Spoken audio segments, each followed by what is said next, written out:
शांति। विशेष 2 दिन से विभिन्न जीवन में आने वाली समस्याएं, पुरुषार्थ में आने वाली समस्याएं, तो इसके बारे में चर्चाएं चल रहे। तो कैसी छोटी छोटी बातें हमारे पुरुषार्थ में विघ्न रूप में आती है। तो सबसे पहली बात बताई दी कि हमें निर्विघ्न बनना है, ब्रह्मा बाप के समान बनना है, फरिश्ता बनना है। इसलिए इन बातों के ऊपर क्या करना है, हमें थोड़ा सा अटेंशन देना है। तो सबसे पहली बात बताई थी, आत्मा का पाठ हमें क्या करना है, पक्का करना है। आत्मा के लेसन से ही हम कर्मातीत बन सकते हैं, समस्याओं का समाधान कर सकते हैं। तो दूसरी बात बताई थी, अपने संकल्प को समर्थ बनाएंगे, हर समस्याओं का समाधान खुद करेंगे। बाबा का मुझे लगता है पिछले 6-7 सालों से 2008 से लेकर के 2017 तक कभी मुरलियां चली थी बीच में, बच्चे समस्याओं का समाधान करो, कारणों का निवारण करो। ये सब किसी लिए, संकल्पों को बचाने के लिए, समर्थ बनने के लिए, और उसके लिए कर्मों की गुही गति को जानना, ड्रामा को जानना, जो हुआ अच्छा हुआ, नेगेटिव को पॉजिटिव, कई बातें बताई, मेरे खुद के अनुभव भी बताए। तीसरी बात, हम अपने स्वराज्य अधिकारी बन करके स्वयं के इंद्रियों पर शासन करने से समस्याओं का समाधान कर सकते हैं, समर्थ बन सकते हैं। उसके बाद आज सवेरे जो चर्चा की थी, पर चिंतन। कभी कभी हम क्या करते हैं, दोष देखते हैं, अवगुण देखते हैं, और उसके कारण कभी समस्या पैदा होती है। तो हमें पर चिंतन से कैसे बचना है, सबके गुण देखना है। ये पर चिंतन हमें खोखला बनाता है, संबंधों में कड़वाहट लाता है, दूरिया बनाता है। इसे बचना, हमेशा सबके गुण देखना, अच्छे देखना। उसके लिए कई युक्तियां बताई थी, छेड़ी वाली बात बताई थी, थैली वाली भी बात बताई थी, पीछे का थैला कभी आगे नहीं करना। कोई अगर बोल भी देता है तो अपने कान में उल्टी। ये छोटे छोटे एग्जाम्पल्स मुझे लगता है हर क्लास में काफी छोटी छोटी बातें बताए, वो भी याद रखेंगे, क्लासेस कभी भूलेगी नहीं। क्योंकि ज्ञान याद आएगा तो समय पर हमें उस कर्म से, विकर्म से बच सकते हैं। और अभी एक हम चौथे विषय पर चर्चा करने जा रहे हैं। अगर हमें शक्तिशाली बनना है, पावरफुल बनना है, उसके लिए अपने संस्कारों का परिवर्तन करना है। तो हम अपने संस्कारों का परिवर्तन कैसे करें, इसके बारे में अच्छी तरह ध्यान से सुनेंगे। क्योंकि संस्कार परिवर्तन यह हमारा मुख्य ध्येय है। हम यहाँ क्यों आए, संस्कारों का परिवर्तन करने के लिए। बच्चे स्कूल में क्यों जाते हैं, पास होने के लिए। अगर बच्चा फेल हो गया तो क्या समझते हैं, स्कूल में गया ही नहीं, कहीं और जाता था, माँ बाप को बुद्धू बनाया। ऐसे कई बच्चे होते हैं, जाएंगे स्कूल में समझ करके, दोस्तों के पास घूमते रहेंगे। या चलो गया भी होगा लेकिन उसने पढ़ाई ठीक नहीं की, इसीलिए वो फेल हो गया। इसी तरह अगर मेरे संस्कार नहीं बदल रहे, इसका मतलब मेरी पढ़ाई ठीक नहीं है। या फिर मैं परमधाम बाबा के पास जाता ही नहीं योग में। अगर बाबा के पास जाकर के पहुंच जाता, बाबा की वो शक्ति पावर से क्या होता, संस्कार बदलते हैं। इसलिए संस्कारों को बदलना है। अगर मैंने संस्कारों को नहीं बदला, वही रहे हुए संस्कार अंत समय अंश के वंश बनेंगे, वही माया के प्रवेशता का गेट बनेंगे, वही संस्कार जो रहे हुए हैं। इसलिए अब हमें उसको क्या करना है, खत्म करना है। इतना ही नहीं, अभी नहीं, युगों युगों तक ये दाग बना ही रहेगा। फिर आप द्वापर से लेकर के जो रहे हुए संस्कार उसी से भूले करते रहेंगे। इसलिए संगम युग में उसको दागों को मिटाना है, मेहनत करनी है। बच्चे ट्यूशन कौन सा लगाते हैं, जो सब्जेक्ट कच्चा है वही ट्यूशन लगाते हैं। इसी तरह हमें भी जो मेरे संस्कार रहे उसी विषय पर, विषय टॉपिक के ऊपर ज्यादा ध्यान देना है। बच्चे ये नहीं समझता कि बाकी सारे में ठीक है, लेकिन एक में फेल हो गया तो उसको क्या कहेंगे, फेल ही तो कहेंगे। इसीलिए संस्कार परिवर्तन, पहले तो सबसे पहले देखना है कि मेरे अंदर संस्कार क्या क्या है। तो कैसा पता चलेगा कि मेरे अंदर क्या संस्कार है। आप अपने लाइफ का एनालाइज करो। हर एक को अपना अपना खुद का लाइफ याद है, बचपन के 6 साल से लेकर के अब तक सभी को याद है। ज्ञान में आने तक सबको अपना अपना लाइफ याद है। उसके बाद तो बचपन से 8-9 साल से लेकर के ज्ञान में आने तक आपने कौन से संस्कारों से वश होकर के भूले किए, जो आपका दिल खाता है, उस समय लगता है कि हमें ये नहीं करना चाहिए था। उसके बाद ज्ञान में आए, ज्ञान में आने के बाद ज्ञान है, समझ है, सब कुछ है, फिर भी मेरे से कौन से संस्कारों से भूले बार बार रिपीट हो रहे, ये है मेरे कड़े संस्कार। मुझे लगता है ज्ञान के पहले वाला जो था वही अभी भी है, अभी का रूप बदल गया थोड़ा सा, इतना ज्यादा कोई ये नहीं, लेकिन वह संस्कार तो वही है। और ये मेरा दुश्मन संस्कार है, यही संस्कार मेरा अंश का वंश बन जाएगा, और यही संस्कार द्वापर से लेकर के मेरे पाप को बढ़ाने का भागी पड़ेगा। इतना ही नहीं, इस युग में, इस कलप में आपने कौन से संस्कार के द्वारा ज्यादा भूले की, तो वही संस्कार जो अभी है। जैसे युद्ध में क्या होता है, युद्ध में इधर दुर्योधन है, अर्जुन इधर है, अर्जुन किसको तीर लगाएगा, किसको लगाएगा, दुर्योधन को लगाएगा। वो बाकी सेना लड़ रहे होते, वो कभी भी अर्जुन उसको एक को भी तीर नहीं लगाएगा। क्यों? जब दुर्योधन मर जाएगा तो बाकी सेना क्या करेगी, अपने आप भाग जाएगा या शरण में आएगी। इसी तरह हमें भी क्या करना है, युद्ध करना। हम क्या करते हैं, मैं ज्ञान में आया हूं, मैंने ये छोड़ा, ये छोड़ा, ये छोड़ा, ये छोड़ा, बस ये बाकी। लेकिन अगर वो जो बाकी संस्कार रहा हुआ है, वो जब आपके ऊपर अटैक करता है, जिसको छोड़े सारे जिंदे हो जाते हैं। इसलिए पहले जो कड़ा संस्कार है, जो बार बार रिपीट करते, उसको मारो। जिसे बताया ना उसी दिन, कल नाभि में तीर लगाओ, जिसे रावण के गले काटेंगे, दोबारा फिर जुड़ जाता है। इसी तरह रावण की नाभि है मेरा कड़ा संस्कार, और उस कड़े संस्कार को जब तक खत्म नहीं करेंगे तब तक बाकी जुड़े हुए संस्कार खत्म नहीं होंगे। तो ये संस्कार हमें पर क्यों अटैक करता है, क्योंकि जन्म जन्मांतर भी मैंने इसी से भूले की है।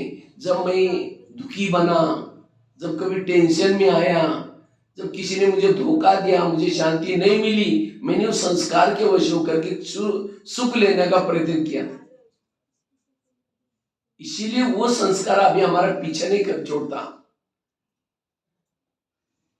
वो कहता है अच्छा अभी इसको परमात्मा मिला, उधर भाग रहा है, इसलिए कहता है तेरे को दिखाऊंगा। तो बीच बीच में आकर के हमें क्या करता है, वो डिस्टर्ब करता है। तो उस संस्कार को मुझे खत्म करना है। जैसे शकंडी था, शकंडी कौन था, भीष्म को किसने मारा था, शकंडी मारा। शकंडी कौन था, भीष्म इतना महारथी था, लेकिन फिर भी शकंडी के सामने वो हार गया। तो शकंडी के साथ उसका हिसाब था क्या, वो अंबा और अंबालिका को उठाकर लाया था, लेकिन उसने एक के साथ शादी की, लेकिन दूसरे को क्या किया, छोड़ दिया। तब जाकर उसने प्रतिज्ञा, मुझे कितने भी जन्म लेने पड़ेंगे मैं इसका बदला जरूर लूंगी। तो इसी तरह ये जो संस्कार है हमारे अंदर, हमने भी क्या किया, जब जब हमको संस्कारों की जरूरत पड़ी उस संस्कार को यूज किया और अभी छोड़ रहे, तब ये संस्कार कहता है मैं भी बदला लूंगा। तो मेरा सेकंडी संस्कार है ये कड़ा संस्कार, और उसी को मुझे ये खत्म करना है। और यही संस्कार अंत समय में माया के प्रवेशता का गेट बनेगा। इतना ही नहीं, आप महीना 2 महीना कमाई कर लेते हैं, जब वो कड़ा संस्कार प्रवेश करता है कि कमाई चट हो जाती। इसलिए इस 2023 में अब उस संस्कार को रिपीट होने नहीं दो। हम कभी कभी प्रतिज्ञा करते हैं नए साल में, 18 जनवरी आएगी, कोई ना कोई विशेष त्योहार आएंगे, बाबा मेरे संस्कार अभी खत्म करेंगे हम, ये बार बार प्रतिज्ञा करते हैं, फिर दोबारा वश हो जाते हैं। तो इसीलिए वो संस्कार मेरे ऊपर ना आए, उसके लिए हम क्या क्या करें जो मेरा कड़ा संस्कार मेरे ऊपर वार न करे, रिपीट ना हो जाए। वास्तव में शक्तिशाली ब्राह्मण उसको कहा जाता है जो एक संस्कार की गलती दोबारा, मम्मा मामा क्यों बनी, मम्मा एक गलती दोबारा नहीं करती थी, लेकिन हम एक गलती 10 बार करते हैं और इसीलिए कमजोर है। शक्तिशाली राजा वो है जो एक गलती दोबारा नहीं करता। तो इसीलिए अब हमें उस संस्कार के ऊपर क्या करना है, विजय प्राप्त करना है। तो उस कड़े संस्कार को कैसे ढूंढना वो तो बताया आपको। हर एक को अपने जीवन में एलएनए अंदर जाकर के चेक करना है। वो दूसरे को किसी को पता नहीं कि आपके अंदर क्या संस्कार है, केवल आप ही जानते हो संस्कार। आपको ही पता है कि मेरे अंदर क्या संस्कार है। और एक्चुअली देखा जाए तो हमें किसी को पूछने की जरूरत नहीं, लेकिन आज मेरा योग क्यों नहीं लगा मुझे पता है, मेरा योग क्यों नहीं लगा, मेरा योग क्यों नहीं लगता मुझे पता है, क्योंकि हमारा बुद्धि से ज्यादा हमारा मित्र और कोई भी नहीं है। लेकिन हम कभी अपने बुद्धि रूपी मित्र को पूछते नहीं भी तुम्हारे से गलती क्या क्या हो रही करके। तो उस संस्कार को परिवर्तन करने के लिए एक 8-10 युक्ति आपको बताते ताकि वो दोबारा वो संस्कार ना आए। तो उस संस्कार को परिवर्तन करने के लिए सबसे पहली युक्ति है, अमृत वेला बाबा को क्या करो, उस संस्कार के बारे में बताओ। अमृत वेला करने के बाद या अमृत वेला करते समय आप क्या करो, उस संस्कार के बारे में बताओ। तब उसकी वो युक्ति आपको बाबा आपको देगा। जैसे बताया, जैसे हॉस्पिटल होते हैं, हॉस्पिटल में अलग अलग वार्ड होते हैं और अलग अलग वार्ड में डॉक्टर का जाने का टाइम क्या होता है, अलग अलग। लेकिन जब डॉक्टर चक्कर लगाता है तो पेशेंट क्या करता है, उठ करके बैठता है। अगर सोया रहेगा तो उसकी चेकिंग होगी नहीं। अच्छा, केवल उठ करके बैठा है, नींद कर रहा है तो भी चेकिंग। अच्छा, उठ करके बैठा है, डॉक्टर के चेहरे की तरफ देख रहे, कुछ बोल ही नहीं रहा है तो भी दवाई नहीं मिलेगी। इसीलिए डॉक्टर को उसी समय बोलना पड़ता है। अगर उसी समय नहीं किया तो ऑफिस में लेके जाना पड़ेगा, ऑफिस की फीस एक्स्ट्रा होती है। और ऑफिस में पेशेंट जा ही नहीं, उसको चलने का ये ही नहीं तो जाएगा कैसा। इसी तरह अमृत वेला जब बाबा इस सृष्टि रूपी हॉस्पिटल पर चक्कर लगाता है, उसी समय अपने प्रॉब्लम सुनाओ। उसी समय हमें क्या करना है, उठ करके बैठना है, सोना नहीं है लेकिन उठ करके, और केवल बैठना नहीं, बातें करनी है। हम क्या करते हैं, चुप होकर के बैठते हैं। इसीलिए कभी कभी मुरली में आता है, बच्चे सर्जन से अपनी बीमारियों को छिपाओ नहीं, सर्जन को अपनी बीमारी सच सच बताओ। सर्जन केवल कौन है? एक है, बाबा। बाकी सारे कौन है? पेशेंट्स है। इस सृष्टि में जितने भी लोग हैं सारे कौन है? किसी को काम की, किसी को क्रोध की, सबको बीमारी लगी है। और इसमें 4 वार्ड है, America ward, Africa ward, Europe ward और एशिया वार्ड। तो हम कौन से वार्ड में रहते हैं? एशिया। तो यहाँ डॉक्टर का आने का टाइम है 2 से लेकर के 5 बजे तक। उसी समय हमें उठ करके बैठना है। जैसे पेशेंट, जब डॉक्टर चक्कर लगाता है, पेशेंट उठ करके बैठता है, कहता है डॉक्टर जी मैं कल दवाई खाई तो भी 2 बार उल्टी हुआ, तो भी ऐसा हुआ। फिर कहता है अच्छा और क्या हुआ करके निकालता है। फिर बाद में जा करके ऑफिस में किसी नर्स के पास, कंपाउंडर के पास दवाई देता है और दे देता है। इसी तरह हम अगर बाबा को बताएंगे तो मुरली के माध्यम से, टचिंग के माध्यम से आपका जो प्रॉब्लम है उसकी दवाई मिल जाएगी। इसलिए अमृत वेला बाबा को क्या करना है? सुनाना है। कई तो कहते हैं बाबा तो भगवान है, बाबा को बताने की क्या जरूरत। अब डॉक्टर तो पेशेंट के बारे में, बीमारी के बारे में उसने पूरी स्टडी की है, लेकिन तो भी जब पेशेंट सामने आता है, डॉक्टर पूछता है अच्छा आपको क्या हुआ, पेशेंट थोड़ी बोलता आपको पता नहीं मेरे को क्या हुआ, आप देखो और चेक करो और दवाई दे दो। पेशेंट को बोलना पड़ता है, जो पेशेंट बोलेगा वही दवाई। अब कभी जाकर के आपको बुखार नहीं है, डॉक्टर को ऐसे झूठा मोटा जाकर बोलते मुझे बुखार है, दे देगा दवा। इसी तरह आप बाबा को जो प्रॉब्लम बोलेंगे उसी की आपको टैबलेट्स मिलेंगी। इसलिए अमृत वेला बाबा को सुनाओ, तब आपको इसका इलाज मिलेगा। यह है पहली युक्ति। कहीं को समझो कोई संस्कार के वश हो गए, कुछ हो गया, तो हम उस समय क्या समझते हैं? बाबा को पता चल गया, बाबा को पता चल गया इसलिए समझ करके हम बोलते नहीं कुछ। और इसीलिए फिर कहते बाबा मदद ही नहीं करता। क्यों नहीं करता? क्योंकि हमने बाबा को सच बताया नहीं। इसीलिए बाबा को सच बताना। दूसरी युक्ति है, अगर उस संस्कार को के ऊपर जीत प्राप्त करना है, विजय बनना है, उसके लिए मुरलियों से स्टडी करो। मुरलियों से क्या करो? अगर कोई संस्कार के बारे में आपको वो संस्कार आता है, पराजय होते, इसका मतलब आप नॉलेज की आपके पास कमी है।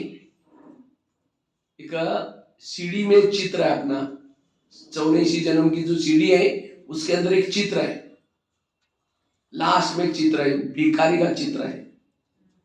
भिखारी के सिराने पर क्या है? गीता का शास्त्र है, और उसके हाथ में क्या है? कटोरा है। और वो चित्र किसका बताते? भारत का चित्र है। और उसको ये पैसे ऐसा है, वो भारत का नहीं, ये ब्राह्मण आत्माओं का चित्र है।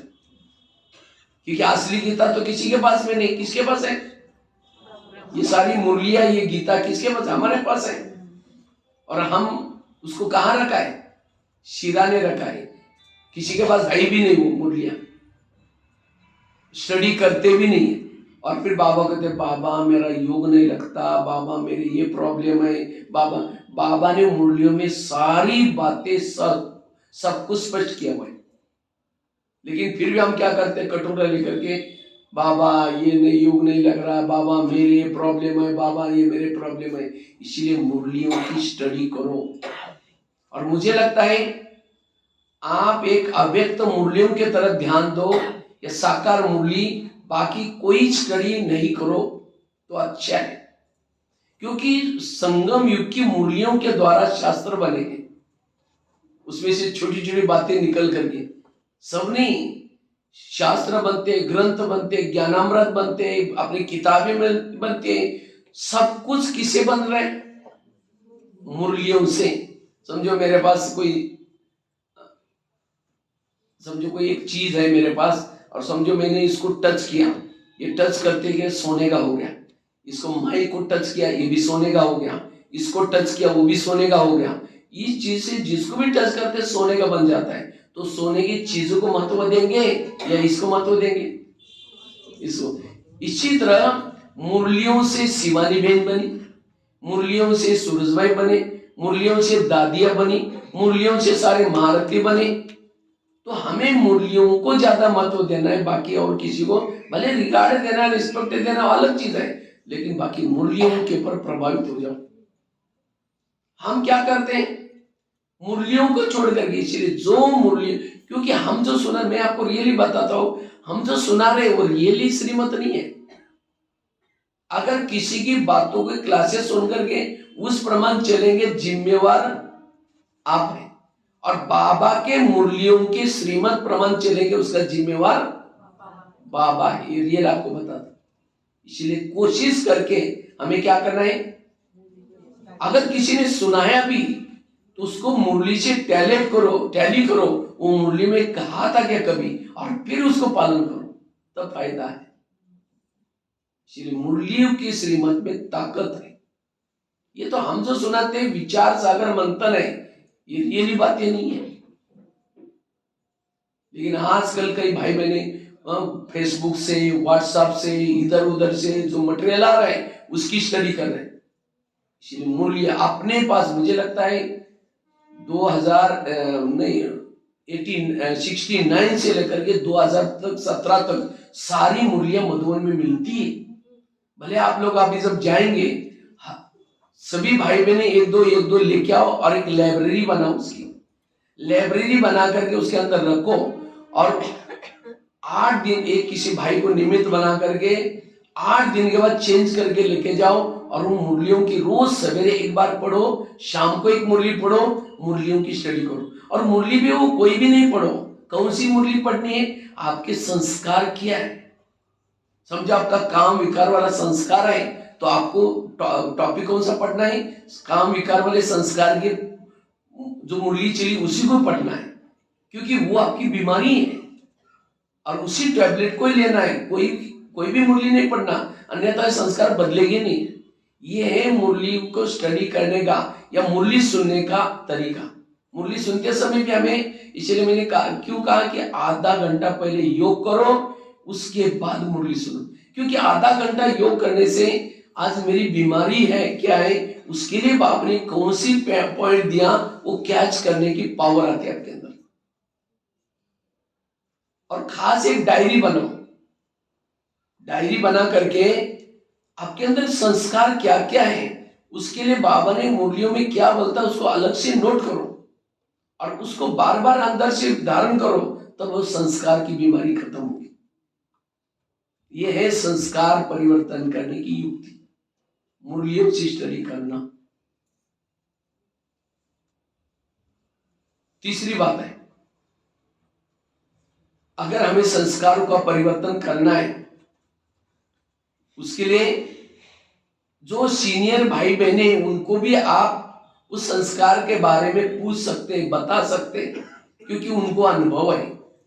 इसलिए बाबा ने निमित्त बनाया। लेकिन हम क्या करते हैं, अगर कभी बहने पूछेगी भी है, नहीं मैं ठीक हूं, अब कोई स्कूल में किसी को बीमारी है तो क्या करते हैं, छिपा कर चलते हैं, सबको कहे कि मुझे यहाँ फोड़ा है, पता नहीं क्या हुआ, मुझे ऐसा ऐसा हुआ। और भारत में तो जितने लोग उतने क्या है, डॉक्टर है। कोई कहेगा पत्ता बांधो, कोई कहेगा उसको ये करो, कोई कहेगा उसको सरसों का तेल लगा दो, किसी का तो असर पड़ेगा। इसी तरह हमें भी ये संस्कार की बीमारी को छिपाना नहीं है। अगर हमें कोई बोलता भी है तो कहना नहीं नहीं बहुत अच्छा है, बढ़िया मस्त चल रहा है, वो संस्कार के वश हो रहे हैं, प्रॉब्लम आ रहा है, लेकिन बताएंगे नहीं। उनको लगता है अगर बताएंगे तो बहनें हमें उस भावना से देखना शुरू करेगी, इसलिए छिपाते। अगर उस संस्कार को छिपाएंगे, छिपाते छिपाते आप खुद भी छिप जाएंगे, ओम शांति हो जाएगी। फिर कहेंगे माता ये बहन बहुत अच्छी थी, इसको अचानक क्या हुआ। अचानक नहीं हुआ, कई दिनों से संस्कार उसके ऊपर वार कर रहा था, लेकिन किसी ने उसको किसी को पूछा ही नहीं, और इसीलिए वो वार करते करते वो खत्म हो गई। इसलिए अगर अपना नाम बताने की शर्म आती है तो क्या करो, क्योंकि किसी ने मुझे इस संस्कार के बारे में कुछ क्वेश्चन पूछा था, लेकिन मुझे उसको जवाब नहीं आया, हम उसको क्या बताएंगे करके उनको पूछो। है अपनी बीमारी, लेकिन इसे भी आप कर सकते हैं। यह है तीसरी युक्ति। चौथी युक्ति है, अगर संस्कार को परिवर्तन करना है वास्तव में संस्कार परिवर्तन शब्द गलत है। संस्कार कभी भी हमारी परिवर्तन नहीं होते। जैसे बिल्ली जब नहीं है तो सुबह क्या होते हैं, बिल से बाहर आ जाते। जैसे बिल्ली आई सुबह अंदर क्या हो गए, अंदर घुस गए, मतलब खत्म हो गए। वो खत्म नहीं हुए, वो अंदर गए हैं। इसी तरह जब हमारा योग ज्ञान अच्छा है, अमृत वाला अच्छा करते हैं, तो हमारे संस्कार अंदर दब गए। और जैसा एक दिन अमृत वाला मिस किया, कहीं प्रॉब्लम आ गए, वो दबे हुए संस्कार क्या हो गया, बाहर आ गए। इसका मतलब मेरे संस्कार बदलते नहीं। संस्कार दूसरा एक शब्द है, इमर्ज और मर्ज। संस्कार मर्ज, और हमें संस्कार मर्ज रखना है, इमर्ज होने नहीं देना है। और जब तक आप संस्कार को मर्ज रखते रखते रखते रखते क्या हो जाएगा, खत्म हो जाएगा। लेकिन मर्ज वाले संस्कार इमर्जी क्यों हो जाते हैं, उसको कहीं ना कहीं से भोजन मिल जाता है। उसको कहीं ना कहीं, बाबा कहते हैं माया कागज का शेर है। कैसा शेर है, लेकिन कागज का शेर जिंदा कब होता है, उसको कहीं ना कहीं से भोजन मिल जाता है। समझो कोई बुजुर्ग व्यक्ति है, बहुत क्रोधी है, सबकी पिटाई करता है, चल नहीं सकता, लेकिन उस बुजुर्ग व्यक्ति को रबड़ी खिलाएंगे, मलाई खिलाएंगे, अच्छा अच्छा माल पाल खिलाएंगे, तो खाएगा तो उसको शरीर की ताकत आएगी। जैसी ताकत आएगी सबकी पिटाई करेगा। अगर उसको खाना ही देंगे नहीं तो क्या करेगा, वहां से आकर के चिल्लाएगा, कहेगा मैं आकर के मारूंगा, ये करूंगा। आपको पता है कि इसने खाना नहीं खाया तो मारेगा। इसी तरह आज हम भी क्या करते हैं, अपने मन और बुद्धि को खाना मतलब ये देते हैं, भोजन दे देते हैं, उस संस्कार को भोजन देते हैं। इसको और मैं खुल के आपको बताता हूं। समझो किसी व्यक्ति के काम विकार के संस्कार है, और ऐसी आत्मा टीवी देख रहे हैं, फैशन कर रहे हैं, कोई मोबाइल में गलत साइड में जा रहे हैं, मतलब संस्कार को क्या दे रहे हो, भोजन दे रहे हैं, और उसी से वो संस्कार जागृत होते। इसलिए जो देखने से मेरे संस्कार जागृत होते हैं, जो देखने से मेरे अंदर के विकार जागृत होते हैं, उस भोजन को नहीं दो। ये है संस्कार परिवर्तन का ये। इसलिए बाबा ने ये नियम मर्यादा ये क्यों बना कर रखे, ताकि उस संस्कार का भोजन नहीं मिलेगा, इसे संस्कार क्या हो जाएंगे, खत्म होते जाएंगे, कमजोर होते होते खत्म हो जाएंगे। लेकिन माया भी होशियार है, माया भी प्लानिंग बनाती है। अच्छा तुम थिएटर में नहीं आते ना, कोई बात नहीं, मैं तुम्हारे जेब में आती हूँ। और आजकल तो मोबाइल तो सबको जरूरी है। मोबाइल साधन ऐसा है, यूज नहीं करेंगे समाज से दूर रह जाएंगे, समाज के साथ नहीं चल सकेंगे। अगर उसको यूज करेंगे वो काटेगा आपको। इसलिए यूज भी करना है, क्योंकि आज बैंक है उसमें, सारा आपका बिजनेस भी उसमें है, मुरली भी उसमें है, सब कुछ उसमें, यूज भी करना है। हमें कोई वैरागी नहीं बनना, लेकिन संयमित, वो हमारे ऊपर अटैक न करे। इसलिए कौन से संस्कार को भोजन मिलने से संस्कार जागृत होते हैं, वो देखना है, उसी से वैराग करना है। तो संस्कारों का भोजन नहीं देना है। उन चीजों से हमें क्या करना है, थोड़ा सा वैराग निर्माण करना है। अगर मैं संस्कार के वश हो जाऊंगा, मेरा पद कैंसल हो जाएगा, सबके बीच में मुझे सिर झुकाना पड़ेगा, मेरी की कमाई चट हो जाएगी। तो ऐसे ऐसे हमें क्या करना है, थोड़ा वैराग निर्माण करके उस संस्कार का भोजन नहीं देना। ये कितनी युक्ति हो गई, चौथी। पांचवी है सदा स्वयं को बिजी रखना। जितना बिजी रखेंगे, अपने आप को फ्री नहीं रखना, उससे भी आपके संस्कार क्या हो जाएंगे, थोड़े से मर्ज हो जाएंगे, इमर्ज नहीं होंगे। कहते खाली मन शैतान का घर। आपके पास पड़ोसनी कब आती है, जब आप खाली होते। अगर कामों में आप व्यस्त है, वो आएगी, चक्कर लगाएगी, आवाज भी लगाएगी, लेकिन आप अपने में मस्त नहीं आएगी। 5-6 बार आएगी। अगर एक बार भी फ्री है, आपने उसको हाँ बोला तो आएगी, कहेगी अरे मैं 6 बार आए, कमाल है, आप इतना व्यस्त रहते हो, शुरू करेगी। इसी तरह माया भी मासी है, आपकी पड़ोसनी है, तो वो भी आपके पास कब आती है? जब आप फ्री है। इसलिए बाबा कहता ना अपने दिनचर्या बनाओ। आप जैसे जितने भी बड़े लोग होते हैं सबकी अपॉइंटमेंट होती है, 2-2 महीने की, 1-1 महीने की, रोज की अपॉइंटमेंट होती है, किसको मिलना है, क्या क्या करना है, वो हमेशा भेजे रहते हैं। आप तो कितने, वो तो लौकिकता में पैसे की बड़े हैं, लेकिन आप कितने बड़े हैं, भक्तों के इष्ट है, इतने बड़े हैं। तो आपको भी क्या करना, अपनी दिनचर्या को सदा व्यस्त रखना है। मन की भी दिनचर्या बनाओ, मन को क्या क्या प्लानिंग पहले से दो। स्थूल दिनचर्या को भी फिक्स, कभी भी फ्री नहीं रखो। अगर घर में फ्री है, शेल्टर पर आओ, बाबा के कमरे में बैठो, अगर या कर्मना सेवा करो। हमेशा अपने आप को क्या करना है, बिजी रखना है। और बिजी रहने से वो माया कभी भी नहीं आएगी। हम भी देखो अपने आप को कितना बिजी रखते हैं। अब यहाँ से जाते तो ये कोई हमें थोड़ी किसी ने कहा कि आप जाओ जगह जगह पर सेवा करो, लेकिन हमें पता है कि ये करने से औरों का तो भला हो जाता है, स्वयं भी बुराई से बच जाते हैं, इसलिए हमें अच्छा लगता है। इसलिए हमने अपने आप का अपना कार्यक्रम सेट करते। नहीं तो ये हमारा एक, जैसे अभी 31 का पूरा हुआ था, इतने लोगों की हम लोगों ने सेवा की, इसलिए बीच में रेस्ट का टाइम था, लेकिन हम रेस्ट करने के बजाय जाकर इस तरह से सेवा करते, इसे कितनी दुआएं मिल जाती है, कितना प्राप्ति हो जाते, और बिजी रहने से हमको पता भी नहीं चलता क्या हो रहा है। इसलिए अपने आप को बिजी रखो। घर का कारोबार किया, घर में कभी बैठ करके बाबा का कमरा या ये करके उसमें सोचो कि अभी ये चल रहा, मुझे तपस्या करनी है, अपने आप को बिजी रखना, ये भी युक्ति है। लेकिन ये रियल युक्ति नहीं। दुश्मन से कब तक भागते रहोगे, एक दिन पकड़े जाओगे। लेकिन फिर भी ये युक्ति है थोड़ा कुछ समय के लिए, टेम्पररी है ये युक्ति। छठी युक्ति है, अगर संस्कार को परिवर्तन करना है, मर्ज रखना है, उसके लिए आत्म अभिमानी की तपस्या। जितना आत्म अभिमानी की तपस्या करेंगे वो संस्कार क्या हो जाएगा, मर्ज रहेगा। क्यों? क्योंकि आत्मा को सुख चाहिए। एक्चुअली हम संस्कार के वश क्यों हो जाते हैं? आत्मा को सुख चाहिए, चाहे विकार से सुख लो, चाहे आत्मिक स्थिति से सुख लो। अगर आप आत्मिक स्थिति में रहेंगे आपको सच्चा सुख मिलेगा। जब ये सुख मिलता है संस्कार के वश नहीं होंगे।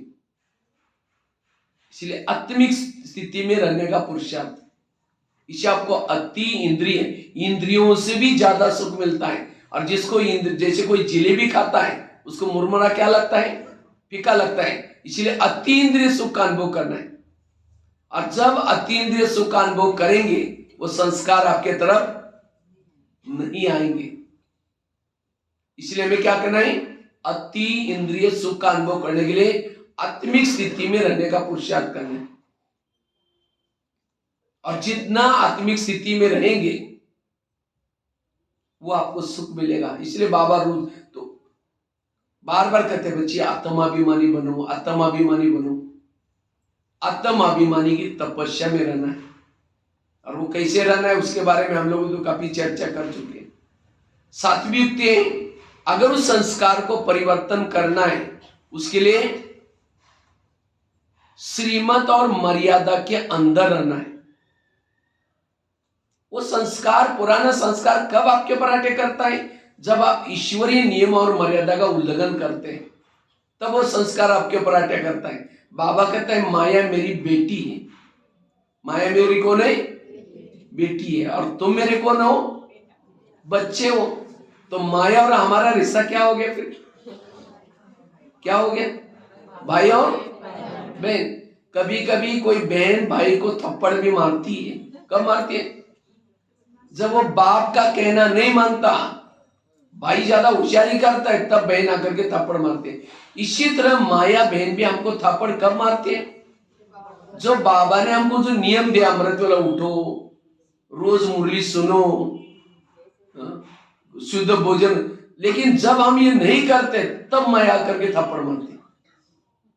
इसीलिए जितना नियमों के अंदर रहेंगे, माया तो बड़ी खुश होते हैं, मेरा भैया बहुत अच्छी कमाई कर रहा है। आप अपने जीवन में कभी देखो माया आपके पास कब आई है? जब आप 3-4 दिन अमृत वाला उठेंगे नहीं, क्लास के लिए अलग साल पहले अपन करेंगे,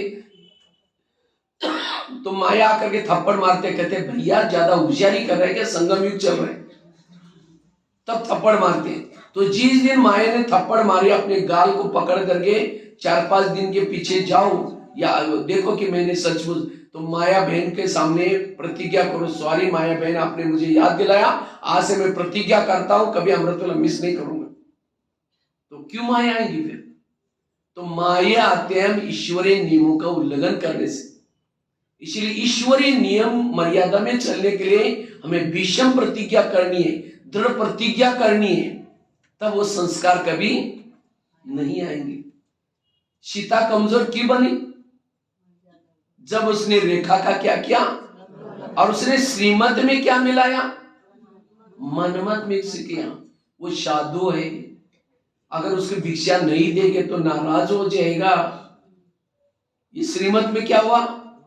इसी तरह हम किसी के घर में जाते, कहते 5-6 साल के बाद इनके पास आए, अगर इनका खाना नहीं खाएंगे तो ये बेचारा नाराज हो जाएगा। इस श्रीमत में क्या मिला दिया?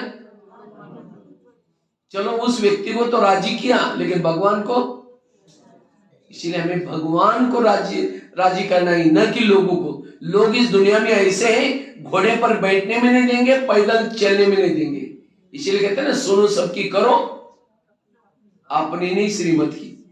फटाफट अपनी बोल दिया, ये अपनी, ये लौकिक वाला है। सुनो सबकी करो अपनी, अभी चेंज करना है, सुनो सबकी करो श्रीमत की। श्रीमत क्या कहता है वो करो, और जो श्रीमत के अंदर है वो शक्ति चले, माया टच भी नहीं कर सकती। इसलिए नियमों का उल्लंघन करने से ही हमारे अंदर के पुराने संस्कार जागृत होते हैं। इसलिए कोई भी हालत में हमें, तो आप लोग ईश्वरीय नियमों के कितने पालन करते होंगे बताओ? कितने % आप लोग श्रीमत प्रमाण चलते होंगे? हर एक अपना पर्सनल बताना, कितना चलते होंगे? क्यों पता नहीं है, मैं हम खुद कितना चलते अपने आप, हर एक अपना अपना बताना है। 80%, 90%, 100%, 50%, 100%, कौन बोल? वाह, 100%। अच्छा, और बताओ माताएं?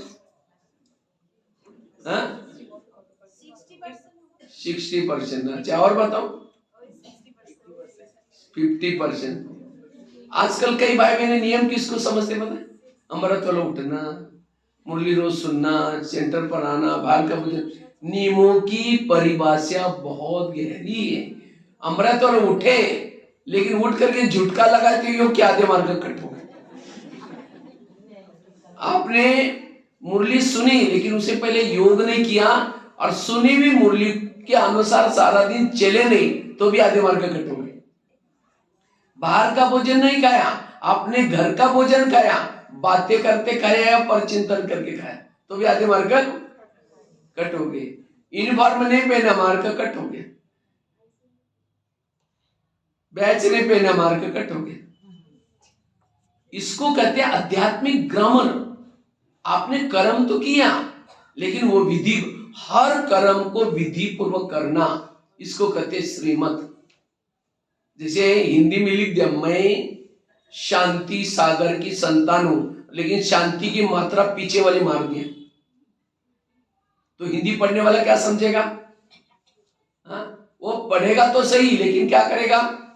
ग्रामेटिकल मिस्टेक मानेगा, नहीं है, आधा मार्क कट कर देगा।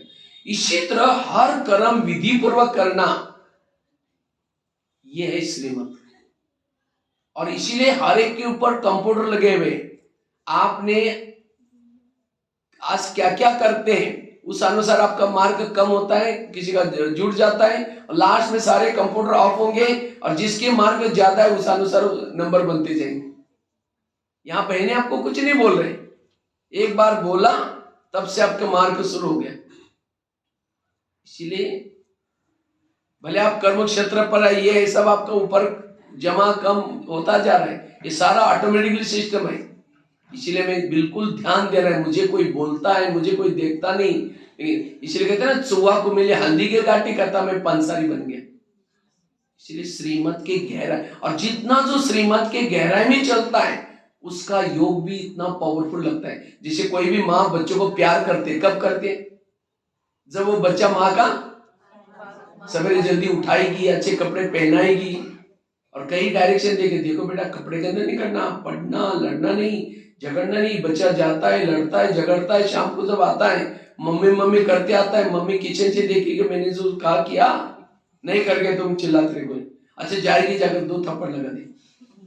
इसी तरह हमें भी बाबा मम्मी बाबा क्या करते सवेरे सवेरे, जैसे मम्मी बच्चों को अच्छी तरह उठाती है, कपड़े पहनाते हैं, बाबा भी क्या करता है, हमें फरिश्ता का ड्रेस पहनाते हैं, वो अच्छी तरह श्रृंगार करते हैं और उसके बाद फिर श्रृंगार करके बाबा क्या करता है, फिर भेज देता है बाहर। हम बाहर जाते हैं लेकिन क्या करते हैं, सारा दिन पर चिंतन नहीं करने के बोला तो भी करेंगे, देह के भान में रहेंगे, सारे नियमों को उल्टा करके शाम को जब आते हैं, जैसे बच्चे शाम को आता है मम्मी मम्मी करता है, हम भी आकर के बाबा बाबा करते हैं। जैसे मम्मी किचन से देखते हैं, बाबा भी परम धाम की खिड़की से देखता है। मैंने जो उसको कहा था वो करके आया, नहीं करके आया, बोलेगा तुम चिल्लाकर भी आई। फिर कहता है पता नहीं योग लगता ही नहीं।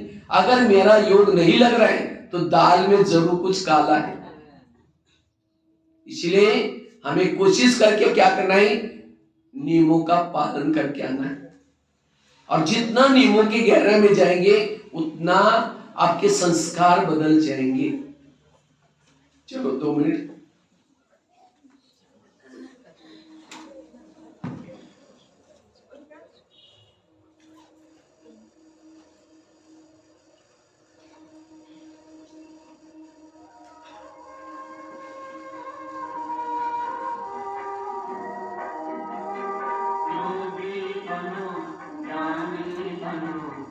योगी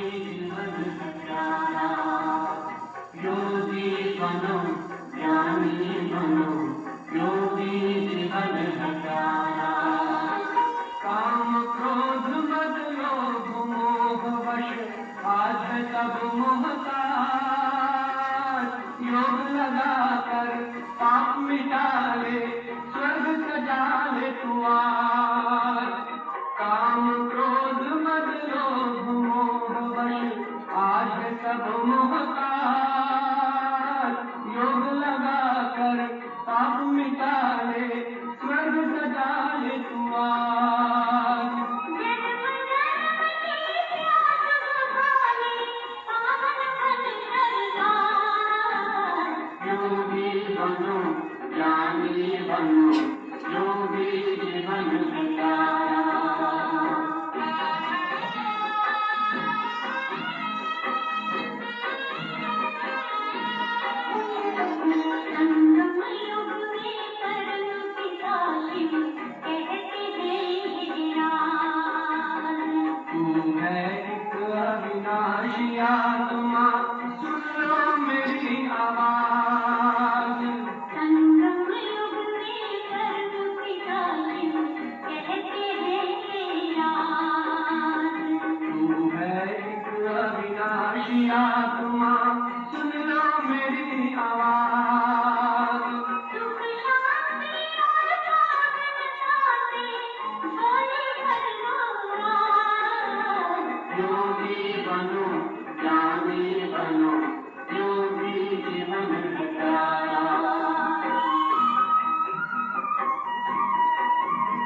तो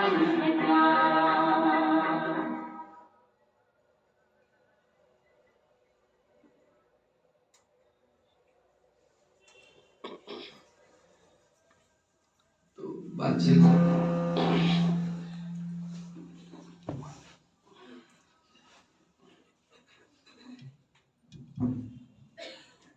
चल रही थी